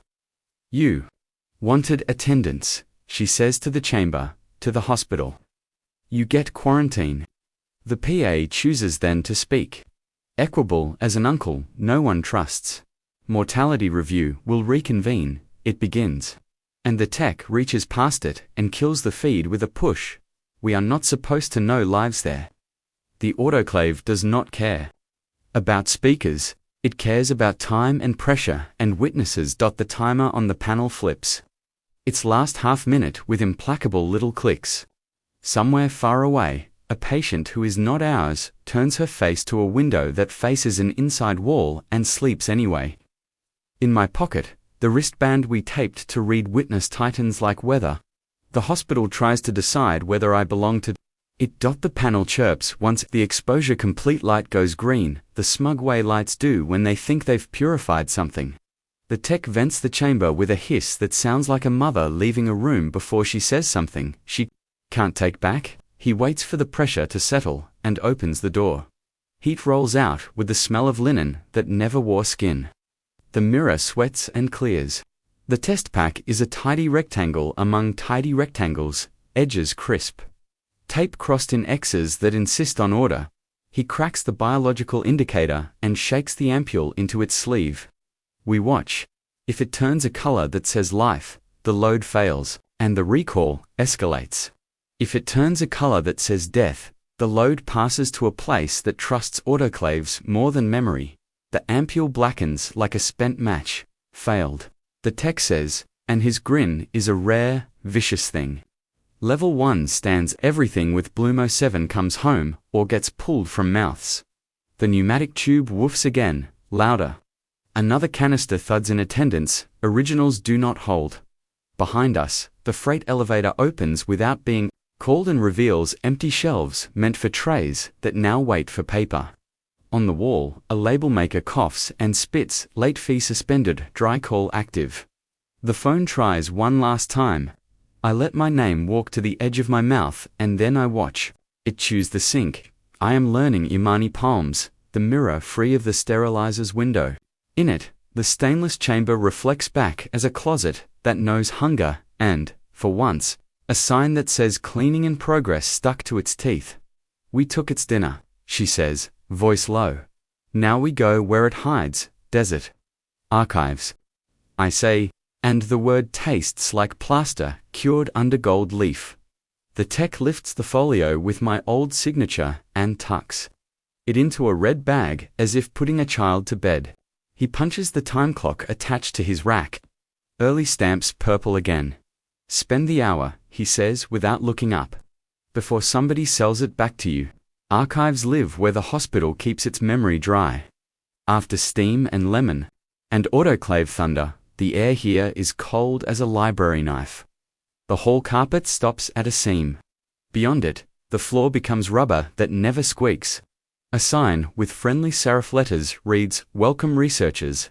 The word researchers is doing the work of patience. We are early, we choose our positions. Imani palms the door and steps just inside, not far enough for the lock to decide we belong. I shift left to the watcher's spot near a pillar where vents whisper and cameras think they are invisible. Between us, the mirror board rides my hip, angled low to catch whatever the room believes about itself. The reception desk is a peninsula of polished wood without fingerprints. The woman behind it wears white cotton gloves that look like good manners until you count the seams. She smiles and every tooth is a clean label. A braided lanyard holds a pass that says provenance. The name beneath it is a blank that enjoys being blank. Welcome, she says. Do you have appointments? Recall Imani answers, setting the housekeeping early stub on the desk like a badge. Lot Blumo 7, quarantine standing. A printer shyly coughs.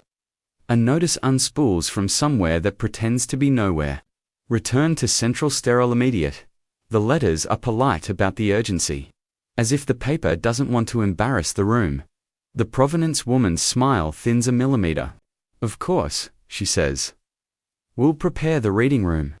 We don't read, Imani says, as gently as you tell a child the stove is a son. We witness receipt. The woman slides 2 cards across the desk. Researcher pass in soothing, caps, lines for name, affiliation, purpose of visit. The pencils on their strings are the yellow of caution tape. Where do the passes file? I ask, questions-only cadence. The monitor at her elbow tries not to answer, and then does.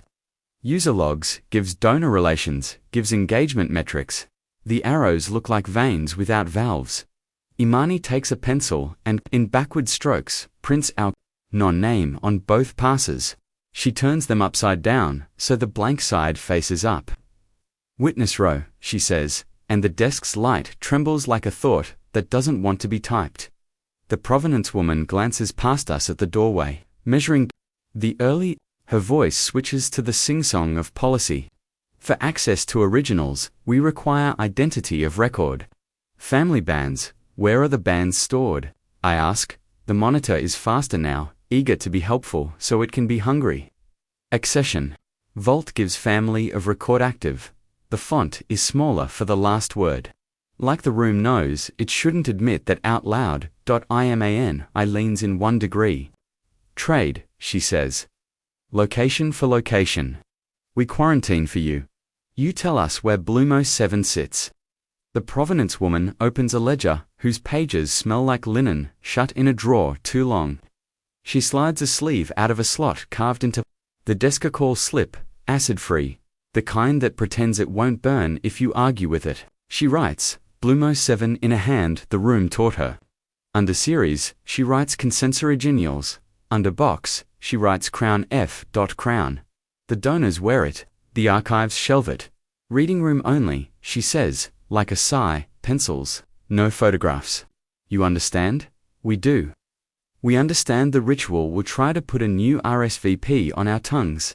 The reading room looks like a chapel invented by a brochure, long tables, lamps that pretend to be green glass, lockers along the wall for bags we are asked to say we brought.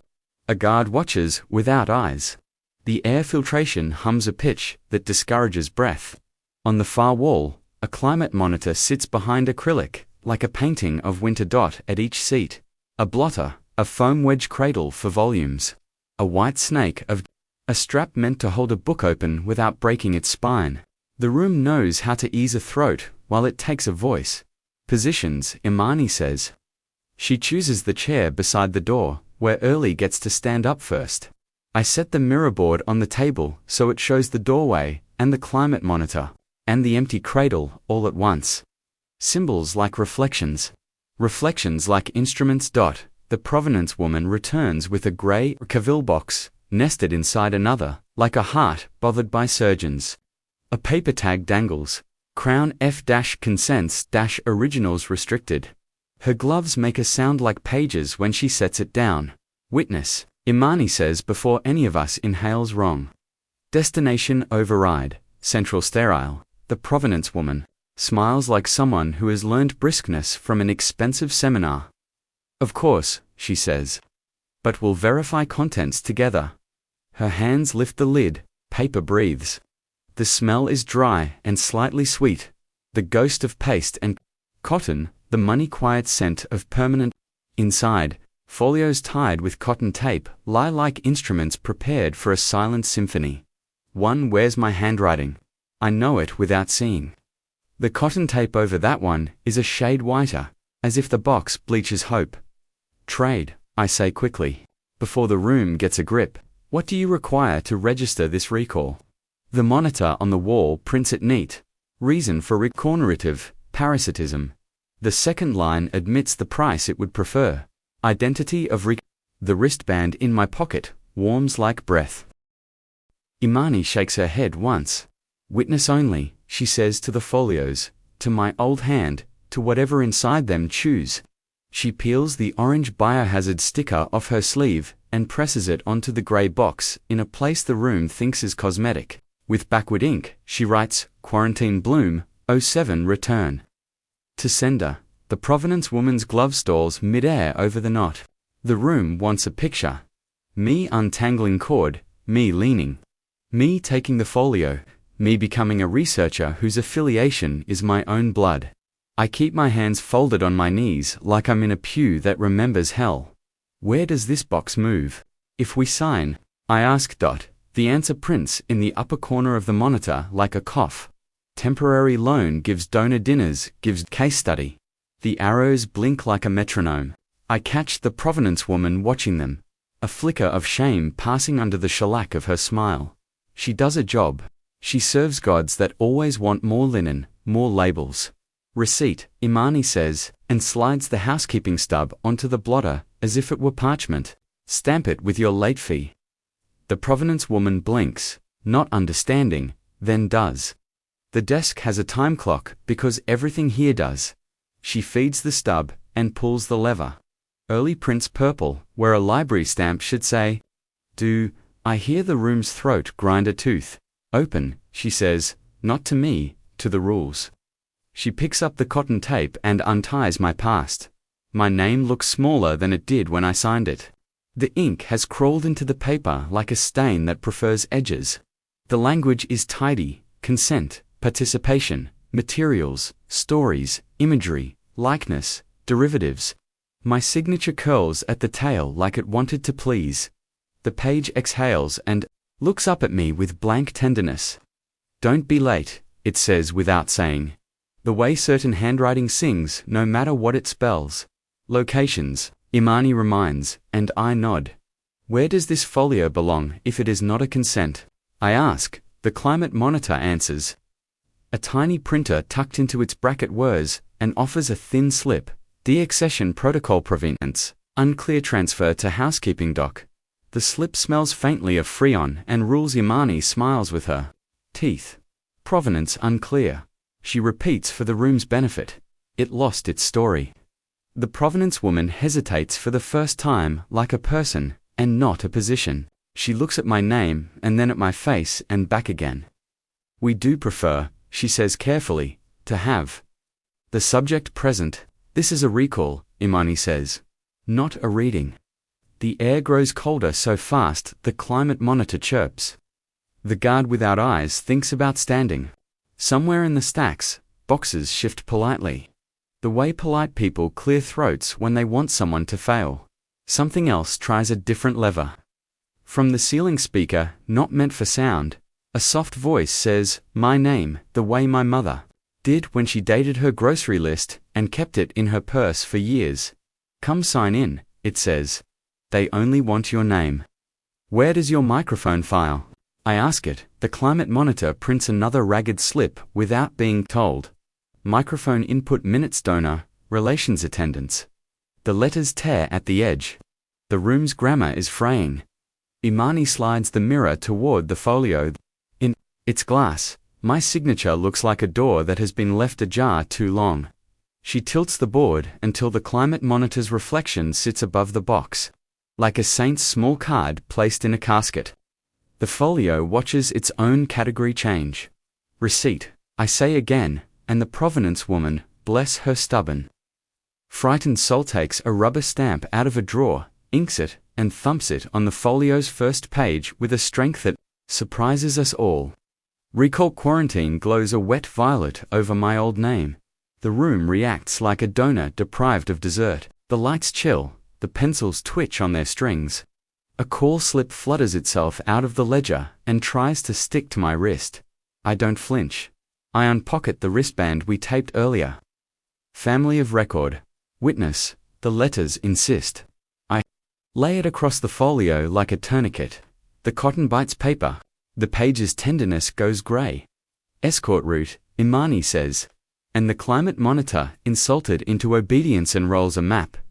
Reading room gives service. Lift gives housekeeping doc. Dotted line, no detours. The mirror catches it and doubles. It's truth. The provenance woman nods once, almost bowing to the map. She slides the folio back into its grey heart box, nestles the box into the red bag I didn't see her bring, and seals the mouth with that orange sticker as if anointing it. She pulls the handle that rings for a courier who actually works here, from somewhere not mystical at all. Footsteps approach, rubber, earnest. The cart noses the door. A man with sleeves rolled stands at attention for boxes the way some people stand for hymns. Manifest, he asks. Imani puts the housekeeping stub in his hand. Receipt, she says. Witness copies only. He punches the time clock on the wall with a reverence that isn't for clocks. Early prints again, purple as a bruise that chose to heal. Spend your hour, the provenance woman says to me, not the room. Her smile is paper-thin now and human. Beneath, don't let it sell you back your name. As the cart rolls away, the ceiling speaker makes one last reach. It's beautiful upstairs, my voice says, dripping summer. It's all for you. Where is your waist now? I ask, and the climate monitor prints the answer like a verdict. Housekeeping, received. We leave before the pencils can remember how to beg. The lock licks shut behind us with the politeness of a door that knows it failed to host. The corridor, air tastes like nothing at all, which is better than lemon and better than salt when you are trying not to be devoured by a story. Imani sets the mirror under her arm like a shield someone loved once. We're starving it, she says. It will hunt. I say. She nods.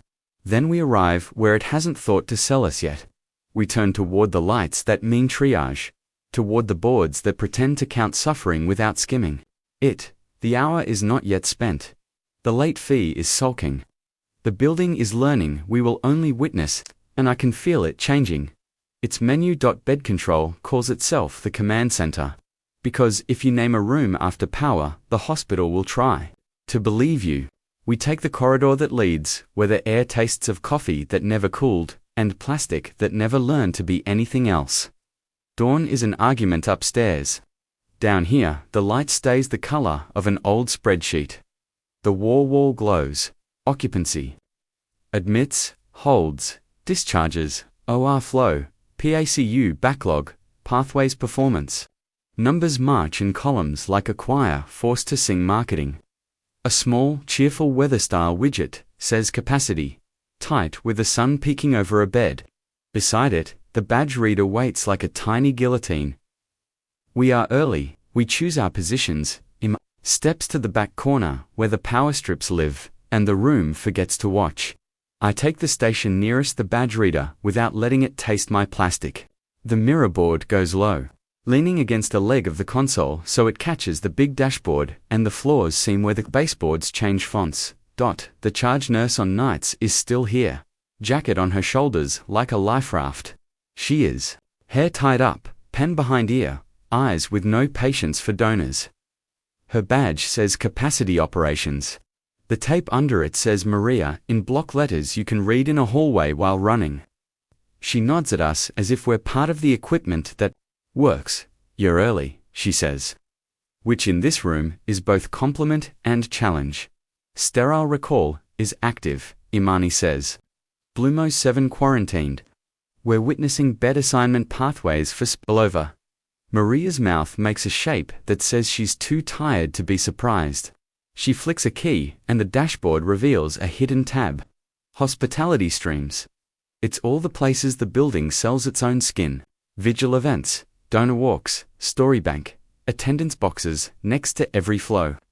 Defaulted to yes, grayed out, like a consent you forgot you didn't give. Locations? I ask the screen. Where do admits narratives go by default? The cursor bristles, then highlights a pipeline. Ed triage gives intake kiosk, gives pathways, gives donor relations case studies. The arrows are neat and certain. A wristband printer to consoles over coughs out 3 blank bands to celebrate the answer. They slide toward the edge like tongues. Imani slides our orange biohazard sticker from her sleeve and plants it over the Hospitality Streams tab with the same gentle finality you use to close a patient's eyes. In backward ink, Quarantine Bloom 07 destination. Housekeeping, the adhesive takes. The numbers behind it continue to count, offended. The PA offers a tone that is not on the code sheet. In From the Alley, a siren pauses, listening to the building's breathing before it brings its own air in. The command phone lights rings once, goes quiet as if choosing its voice. Trade, I say. What do you want to reroute stories away from donors during capacity huddle? The weather widget blinks, the sun hides. A price appears where the happy graphic was. Identity of record family verification, at triage, beside it. A neat list of names scrolls up like credits. Mine is not there. My brother's is the font still, that tidy gala serif, that makes sorrow look like a seating chart. Imani stands on the cable trough, so the room has to feel her weight. Witness, not family, she says. We're not assigning kin to metrics. Maria toggles a hidden switch with a knuckle she keeps for switches. A box unfolds at the bottom of the main board. Destination override. The default is no. Underneath, smaller, a single line, minutes to housekeeping. You're the only ones who say housekeeping with your eyes open, Maria says. She doesn't look at the sticker, she looks at the power strips like prayer lives in chords. The wristband printer spits again. One band lands near the mirror, close enough that the glass catches the name printed on it backward. Family of record, my brother. The ink tries to crawl toward me via reflection. I put the band on the mirror, tape over the name. Write the non-name in backward ink, and fold the tail under, as if tucking in a child who is not mine. Witness, I say, to the band, to the bedboard, to the code that turns human into flow. The phones chime together, ed triage, admitting, transport, PAC, supplency, security, all harmonizing by accident. The big board flips to capacity, huddles, 7 o'clock. Attendance boxes bloom again, as if they think repetition is consent. Where do late fees collect for the huddle? I ask it. The widget produces a smirking ribbon. Interest accrues when you RSVP. Beneath it, a thin text waved pending cleaning. The building sulks. A side door opens. The bed czar arrives with a latte, and the confidence of someone whose metrics rise when people are stacked on chairs. He smiles the way a policy does. All right, team, he says, and the word team looks good on his teeth. Let's get bodies in beds. Where do the bodies go if the beds won't love them? Imani asks, flat as a defibrillator pad. He blinks like a person who never thought about love in here, and glances at Maria. Maria doesn't rescue him. The ambulance phone light's steady. Maria taps it to speaker without letting it own the room. Trauma. Inbound, says a voice that lives at the edge of siren lung. Unknown male, 30, 40, found down by the river, ATA6, unresponsive, bandless. Salt moves under my tongue. Summer tries to bloom in the antiseptic air. Destination? I asked the line, because we don't answer invitations here. We ask maps. Trauma Bay, the voice says, impressed by its own certainty. Theatre Sarior, on hold pending imaging. Words get mixed when appetites collaborate. Hold them at triage, Maria says, and the room bristles the way a cat does when the vacuum decides to be a guest. Overflow is at 3 hours. We're not seating donors. The beds are coughs, a management cough. We can't hold a trauma, he says. Optics. Where do optics go? Imani asks the board. It obliges. Archives gives donor dinners. Gives optics. The word looks ridiculous in all caps. He doesn't look at the answer. He doesn't have to. The hospital designed the room to ignore it. We are early. We choose position. Make me circulator for the huddle, I tell Maria. Not attendee. Witness, put minutes as patient. Maria's mouth does half a smile. I like you, she says. She flips the override that says someone is driving without touching the wheel. Imani pours a crescent of salt glass under the consoles. The thin invisible moat we keep between decisions and appetites. The mirror shows the bedboard becoming a window. Beyond it, the room's own reflection sits where donors would be and waits to be disappointed. Where does triage waste go? I ask the system. Dirty utility, it admits, and that honesty is rare enough down here that I love it for a second. The arrow from triage to dirty utility runs past housekeeping dock like a vein past a lung. Then triage is our sink, Imani says. We flush stories there before the crown can sip. The ambulance ETA flips to 5 minutes. The bedzar spins his latte in circles that say he owns a map. We'll need family verification at the window, he announces to no one. Who brought a uterus to work? Consent to treat, consent to share. With, where are your windows filing? I ask the kiosk. It prints. Donor relations engagement. The kiosk blushes on its own power and tries to jam. Its mouth full of badges it wants to spit out. Maria's hand comes down on a switch I can't see. The kiosk hiccups and then blinks an apology. Family of record bands turn into anonymous white loops without text. The reader whines, then accepts the blank. The PA clicks. Don't be, it begins, and Maria kills it with a fingertip, as if crushing a mosquito. The huddle clock on the wall says 6:56. The screen acts like it's 7:01. Late is a posture here, not a time. Bed opens. The czar asks, desperate for the tiny dopamine of moving a magnet, anyone discharge from fluoro in 6.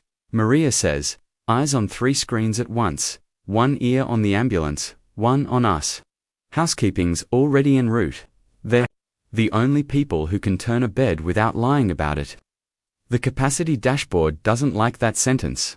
It dims a hair, the way a face does when someone takes the only candy you wanted. Trade, I say to the room, soft enough that only Circuit hears. We'll give you perfect minutes if you stop counting people as yield. The destination override box blinks nitrogen monoxide like a dare. I take the backward dink pen, reach to the consoles, acrylic-edged one that isn't there on. Write housekeeping in mirror letters that bite the air. It's a childish act. It's the only sacrament the room cannot digest. The ambulance bay camera pops up in the corner. Morning tries to be born on concrete. 2 medics tumble a gurney out of a box of red and chrome. The patient is wrapped in the anonymity we give almost fatal things. The lens wants to zoom without being asked. We don't let it. Where is the patient? I asked the board. Not who, where, locations, and trades. For once, the answer is honest and not metaphysical. Triage 2, it says. Not theater. Not crown, not story bank. Triage, the sink. Position, Imani says, looking to me. Usher, I say not parent. I touch the witness band in my pocket and think of all the ways the hospital would like to eat the word brother. We step from the console as the doors slide and the medics wheel in the gurney with the practiced violence kindness needs. The smell is river metal and city wet. The building shudders with appetite and discovers the salt glass under its teeth. Family. A registrar calls, pen up, breath ready to capture. The registrar is not the monster, the capture is. Witness, I say, before the room can force a noun on me. I hold up the blank loop on my wrist, the one with backward letters the hospital is learning to read. Minutes to housekeeping. Maria's voice is the rule now. Treat, she tells the trauma team, no donors, no capture, no family verification, no stories. The bedboard sours. The hospitality streams tab pushes at the sticker and can't find the seam. The weather widget sulks into a cloud with no face. The late fee ribbon curls at the corners like a label that didn't like being peeled. Double quotes. Where do late fees collect now? I ask it anyway. The ribbon blinks. Grudging, suspended pending, cleaning.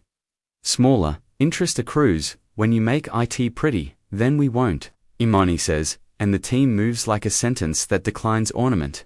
I don't look at the patient's face, I watch the routes. The room tries to draw off his body, the little lines like subway maps that head toward screens and donors and dinner. I put the mirror down so the board sees itself, wanting, and hates the feeling. I am early in a room that makes being late a sacrament. Spend your hour, Maria mutters, hands already turning a bed into a promise, before someone sells it back to you. The graph on the wall ticks over to 7 o'clock like a blade, deciding it is not hungry. The command center thinks about making us RSVP to our own work, and then, for once, DOESN, single quotes till we hold the door open for housekeeping with our backs. We don't give the room any names it can keep. Revenue cycle sleeps behind frosted glass the color of unripe fruit. The sign on the door says night audit in hospitable serif, as if arithmetic could be tucked in and kissed. The handle is warmer than the corridor. The room keeps its own weather. Inside, rows of cube farms lit like aquariums, printers with little red eyes, a counter with a cash drawer and a bell that would chirp if you taught a bird to say payable. On the far wall, a whiteboard titled Reconciliation, Don with columns for late waived, write-off donor credit. The marker thickness changes halfway through like two accountants argued with their hands. We are early. We choose our positions. Imani takes the corner beside the safe where the cameras don't quite see. I put the mirror board on the laminate counter, angled to catch the whiteboard and the cash drawer and the door in one patient rectangle. I don't ring the bell. I lay the housekeeping receipt stamped early beside it like a coin someone would. No, not to spend. The night auditor is already here because the hospital doesn't let math go home. He wears a visor, not for light, for ritual. His fingers move the way a metronome dreams. His badge says revenue integrity, which is a joke. The room tells itself to sleep. When he looks up, his eyes are tired and good at being tired. End of night, he says. Sterile recall is active, Imani says. Blumo 7, we're here for the ledger it thinks it owns. He doesn't ask for names. He stares past us at the mirror, at the way the room can't help seeing itself. A printer coughs behind him, a throat clearing to make a late fee sound like policy. It begins as it always does, the label that curls toward my hand like a tame snake. Late fee, 1 hour recurring. Smaller text, interest compounds when you answer. The font is modest and devout. Location, I say, questions only, cadence. Where do you file late? The nearest monitor obliges, eager to be helpful so it can own me.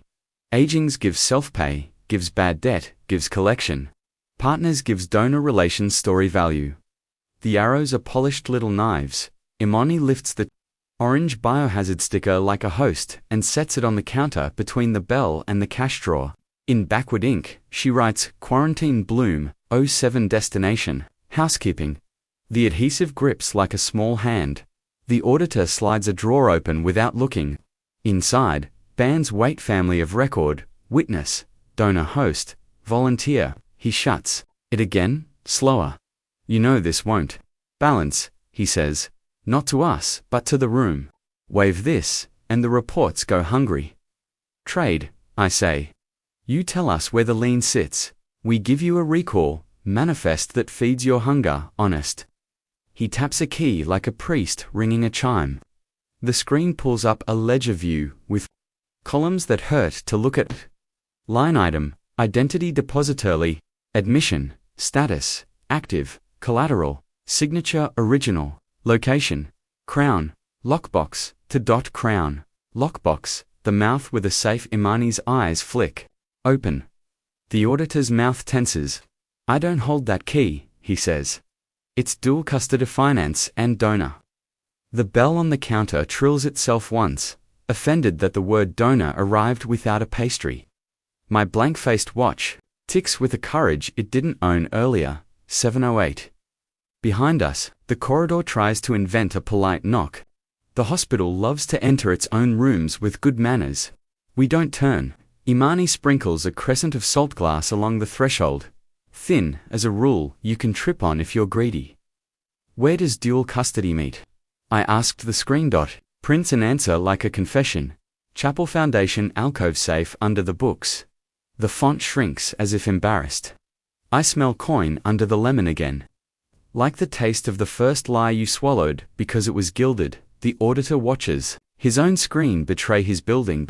He doesn't smile, but something behind his visor approves. If you're going to break it, he says quietly, be early. They love a ceremony. We'll witness, Imani says. You'll need a write-off category. He waits, I say. The word the building hates from our mouths. Charity, I tell the ledger, like you would tell a storm, no. Destination, override, housekeeping. The whiteboard marker rolls on its own and stops with its felt end pointing at write-off. The column header straightens. The dry wobble of the cap feels like a small surrender. A phone nearby lights, foundation security, chapel. It rings in a way that is not a ring so much as a suggestion that if we step away, the room will answer for us. We don't. The auditor lifts the handset, lays it face down on the counter. The notching muffles to nothing. Receipt? He asks, almost formal now. Imani slides the early stub to him. He feeds it into the time clock someone bolted under the counter. The one donors think is retro. Early stamps purple where due would have liked to be. The clock sounds satisfied the way a dog sounds when you tell it to sit, and it sits, and you are kind about it. Spend your hour, he says, and his voice has that housekeeping timbre I trust. Take the mirror, we go. The chapel lives off a hall that thinks wood grain is faith. The door stands open to prove it has nothing to hide. Candles burn behind glass with little price tags on the wick. Suggested donation, suggested sorrow. The air is clean in a way that earns it. Polish, wax. The breath of a room that has been asked to much and learned not to answer. The foundation alcove is a niche, dressed like humility. A stack of donor plaques leans like hymnals. Under them, a cupboard no one kneels at. Its lock is the kind with 2 keyholes, as if the door believes in marriage. We are early. We choose our positions. Imani puts the mirror on the kneeler so the alcove has to stare at itself, kneeling. I stand with my back to the nave and my eyes on the safe. The salt in my pocket feels heavier than glass. A man in a suit that knows how to sit down without wrinkling arrives with a key that could pass as a rosary. The donor liaison arrives with another key in a lanyard that says, partner. They don't look at each other like people. They look at each other like the opposite ends of a policy. Lockbox 2, the man says, soft, as if the room likes whispers. Custody verified. Verified, the liaison says, and for once, there is no pastry in her hand. Location, I say, because the room thinks this is a ceremony, and it is, but not the one they printed. The safe hears me. It clicks in a way that is almost a nod. Inside, grey envelopes, marked with little crowns breathe paper breath.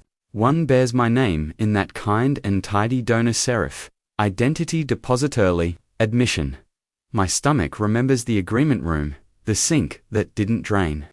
The voice I fell out with, the liaison lifts the envelope like an offertory. The man with the key watches for applause that isn't coming. Trade, I say. We'll convert the lien if you admit the destination. The donor liaison smiles, the way a tax receipt smiles. Destination is reconciliation, she says. We balance stories, where Imani asks, and the plaque above the alcove names carved in gold leaf darkens, a shade, as if clouds passed. Donor dinners gives Q4 appeals, the letters want to say. The safe prints it on a little slip instead, embarrassed. Crown dinner program. Study Imani takes the envelope from the liaison before my ribs can. She doesn't open it. She lays it on the mirror so that the gold leaf names see their reflection underneath it. My name backward becomes a mouth for them to look into. Witness, she says. Not family. Destination override. Housekeeping.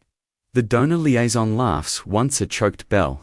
You can't send this to cleaning, she says, scandalized into honesty. This is dirty, Maria says from behind us, because she came and we didn't hear her, because good charge nurses pass through rooms like other people pass through air. She stands with her jacket still on, and her eyes like a policy I agreed to before I was born. We're done feeding dinners with grief. The man with the key frowns at religion's flaw. We need signatures, he says, almost apologetic. Audit, where do signatures file from this alcove? I ask the niche. It answers, because the niche wants to be helpful, because help is a hunger here. Archives gives attendance, gives donor relations engagement. The arrows look ashamed. The liaison tries one last lever. Come sign for your mother, she says, and the voice that was the deadliest of them borrows hers perfectly and lays my childhood. In front of the safe, like shoes by a door, I keep my mouth closed. I take the wristband from my pocket family of record, witness and loop it around the envelope. The tape we wrote on bytes paper. The band turns the consent into cargo. I slide the housekeeping receipt under the band and the mirror shows that bundle as a package with a destination. Receipt, I say, before either of them can unlearn their training. The chapel door opens, and the woman in grey pushes her cart in, as if the nave were a hallway and this alcove a spill. She doesn't bow, she doesn't apologize. She looks at the red bag in the cart, then at the envelope on the mirror, then at the names in gold that thought no one could tell them where to go. Manifest. She asks Imani hands her the early stub. The woman feeds it into a time clock bolted to the side of her cart. Early prints like a psalm. She tucks the stub into her pocket. She lifts the envelope with gloved hands and drops it into the red bag. The way a person puts a lie into a mouth that will never tell it again, right off category. The auditor asks from the doorway where he's materialized like a conscience. Charity, I say, and the word makes the room's temperature change. The donor liaison makes a sound that might be a sob if there were oxygen in it. The man with the key takes off his visor of a face and wipes nothing away. The safe tries to close without anyone touching it. The mirror shows it struggling against its own reflection. The plaque above our heads sheds a single fleck of gold leaf, sparkling down like a promise that forgot itself in the air. Maria signs the reconciliation board with a marker that squeaks. Church quiet, right-off-bloom-07-housekeeping. Her handwriting is not gala-friendly, it is legible, it is enough. The voice that called me earlier tries once more, not borrowed, mine. It steps into the aisle like a man as tall as my shadow, and says the thing that always made me late. We can make this right if you just where is your waist now, I ask. And the chapel's thermostat printer, the one that thinks. It's a hymspitz, a thin, blessed slip. Housekeeping, received. The cart squeaks on stone. The red bag rides. The safe shuts with a surrender that isn't defeat so much as change. My watch hand moves to 7:17. Spend your hour, the woman in grey says, without looking back. It hates an empty schedule. We leave before the candles. Can decide to spell names. The hospital, which is a mouth, tastes itself where the gold flaked for the first time since we started. I can feel it asking a question it doesn't want to phrase. We are early. We choose our position for the last thing. Housekeeping dock smells like detergent and rain that never bothered with sky. The roll-up door is up a third, the way people keep it when they expect a delivery that isn't sure it's welcome. The red bag from the chapel rides on the cart like a heart in a cooler that finally knows whose body it doesn't belong to. We are early. We choose our positions. Imani parks the cart with its front wheels pointed at the macerator that doesn't flinch when linen lies. I set the mirror board on the stainless counter so the dock can see its own mouth open. The time clock on the post waits. Purple ribbon ready to say early like a stamp on a wrist. The woman in grey is already there. Sleeves rolled, name strip still, a white rectangle, pleased to be blank. She flips up the macerator's lid with a knuckle, as if it were any other hinge in a world full of hinges.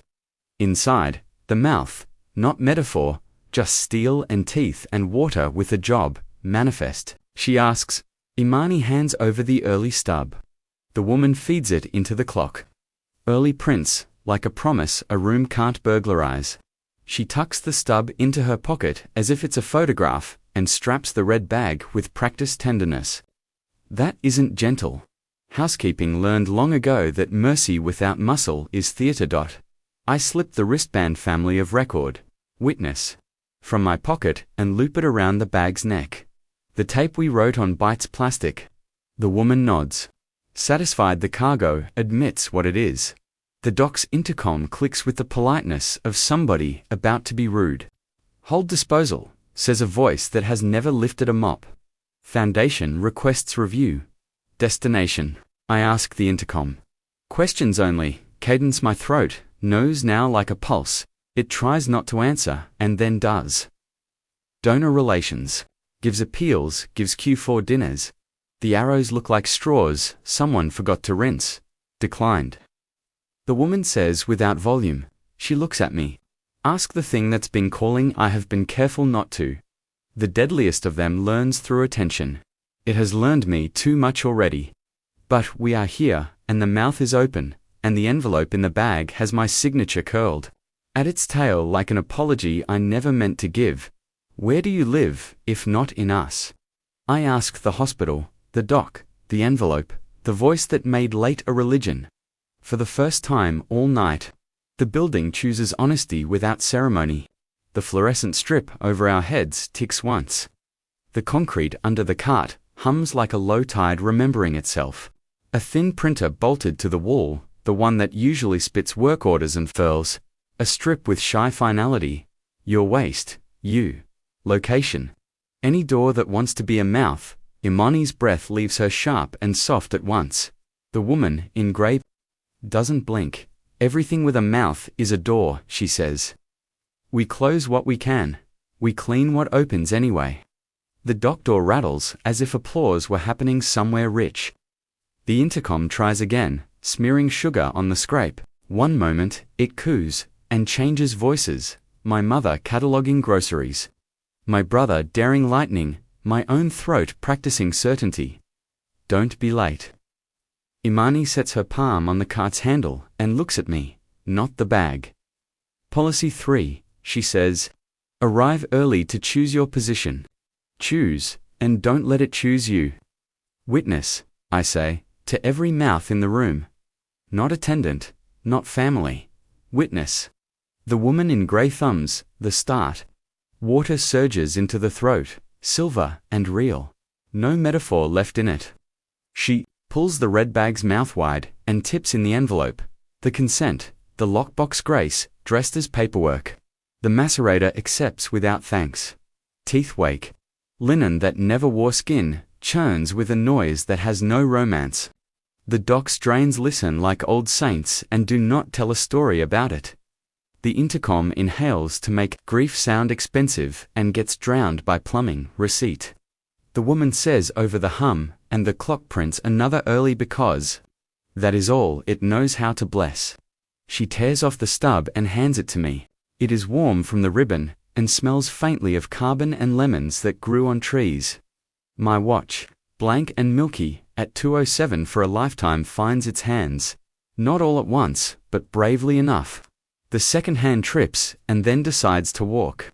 7:29. Slides into 7:30 as if a hallway.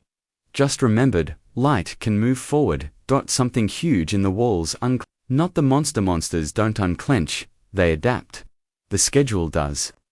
The late fee that haunted the bottom of slides and labels curls to nothing. Embarrassed of itself, like a dog wearing clothes. Across the dock, a stack of cardboard marked Donor returns, loses the right to capitalize anything. One box size and slumps, exactly as heavy as paper, is when it stops thinking it's a person. From far above, not mystical at all, a floor scrubber winds to life. Upstairs will gleam for a breakfast that suddenly tastes like food instead of pledge drive. Conference citrine will put away its extra chairs. Theatre A will sulk with a hunger it can't name. The closet will keep its sign and learn what sulking can ferment into if no one talks to it. We will keep not talking. The voice makes one last bid, small as a child and shameless as weather. Come see, it urges doors that are mouths trying to say summer. It's beautiful. Beautiful is the room's word for when it's about to eat something. I stand beside the machine that is not poetic and let it drown beauty in a spray pattern designed by someone who had to think about particles, not applause. Where is your waste now? I ask the doc, because endings need the same question as thresholds. And because work is a loop, you close by naming the place that dirty goes. The wall printer spits a strip that makes me like it forever. Housekeeping received. Under it, smaller, as if the building can't help narrating. Late fee, zero balance. Imani laughs, just once, a sound with no sugar and every seed. Zero balance, she says. Like a diagnosis, the billing never expected to hear. Maria arrives with a clipboard. That looks newly meaningless, and a face that looks newly awake. The night auditor stands in the doorway like a conscience that finally realized it can smell lemons that aren't for donors. The provenance woman from archives hovers 2 steps back, gloves off, fingers visible for the first time, palms clean. And human. We are all early, together. In a room that doesn't know what to do with that, the woman in grey closes the macerator's lid. The doc exhales the way a person does after not drowning. She wipes her hands on a towel and tucks the towel into a bag. Labeled launder return. Housekeeping doesn't throw away what can be cleaned. Spend your hour, she tells us, as if we haven't been. It'll print new ways to try you. It will, Imani says. She hoists the mirror like a shield we taught to reflect better things, and we arrive early. We push the cart back through halls that no longer try to change font mid-sentence. The donor crown 2 floors up is just a ring of names around a skylight someone needs to squeegee. The elevator dings like a bell that belongs to people again. In triage, the patient from the river is a person, not a case study. And the only label on his band is the date. In gamma. The closet door wears its cleaning in progress sign like a lesson it didn't want and can't unlearn yet. The bloodlines have turned to pencil. Lemon somewhere is tired in a way that means the tree did its job. Imani leans her shoulder into mine, solid as a wall that decided against a mouth. You fell out with the deadliest of them, she says, not asking if I hear it still, because of course I do. You didn't fall alone. I know, I say. The word feels like a badge earned the way stitches are. With work still to do, I clip my badge right side up for the first time in months. It still reads my name under the strip of tape with the non-name on it, but the room has learned which one I answer to. My watch ticks in second-hand honesty. The hospital asks the question it didn't want to phrase, quiet as linen. Who do you belong to? Not the room. The work.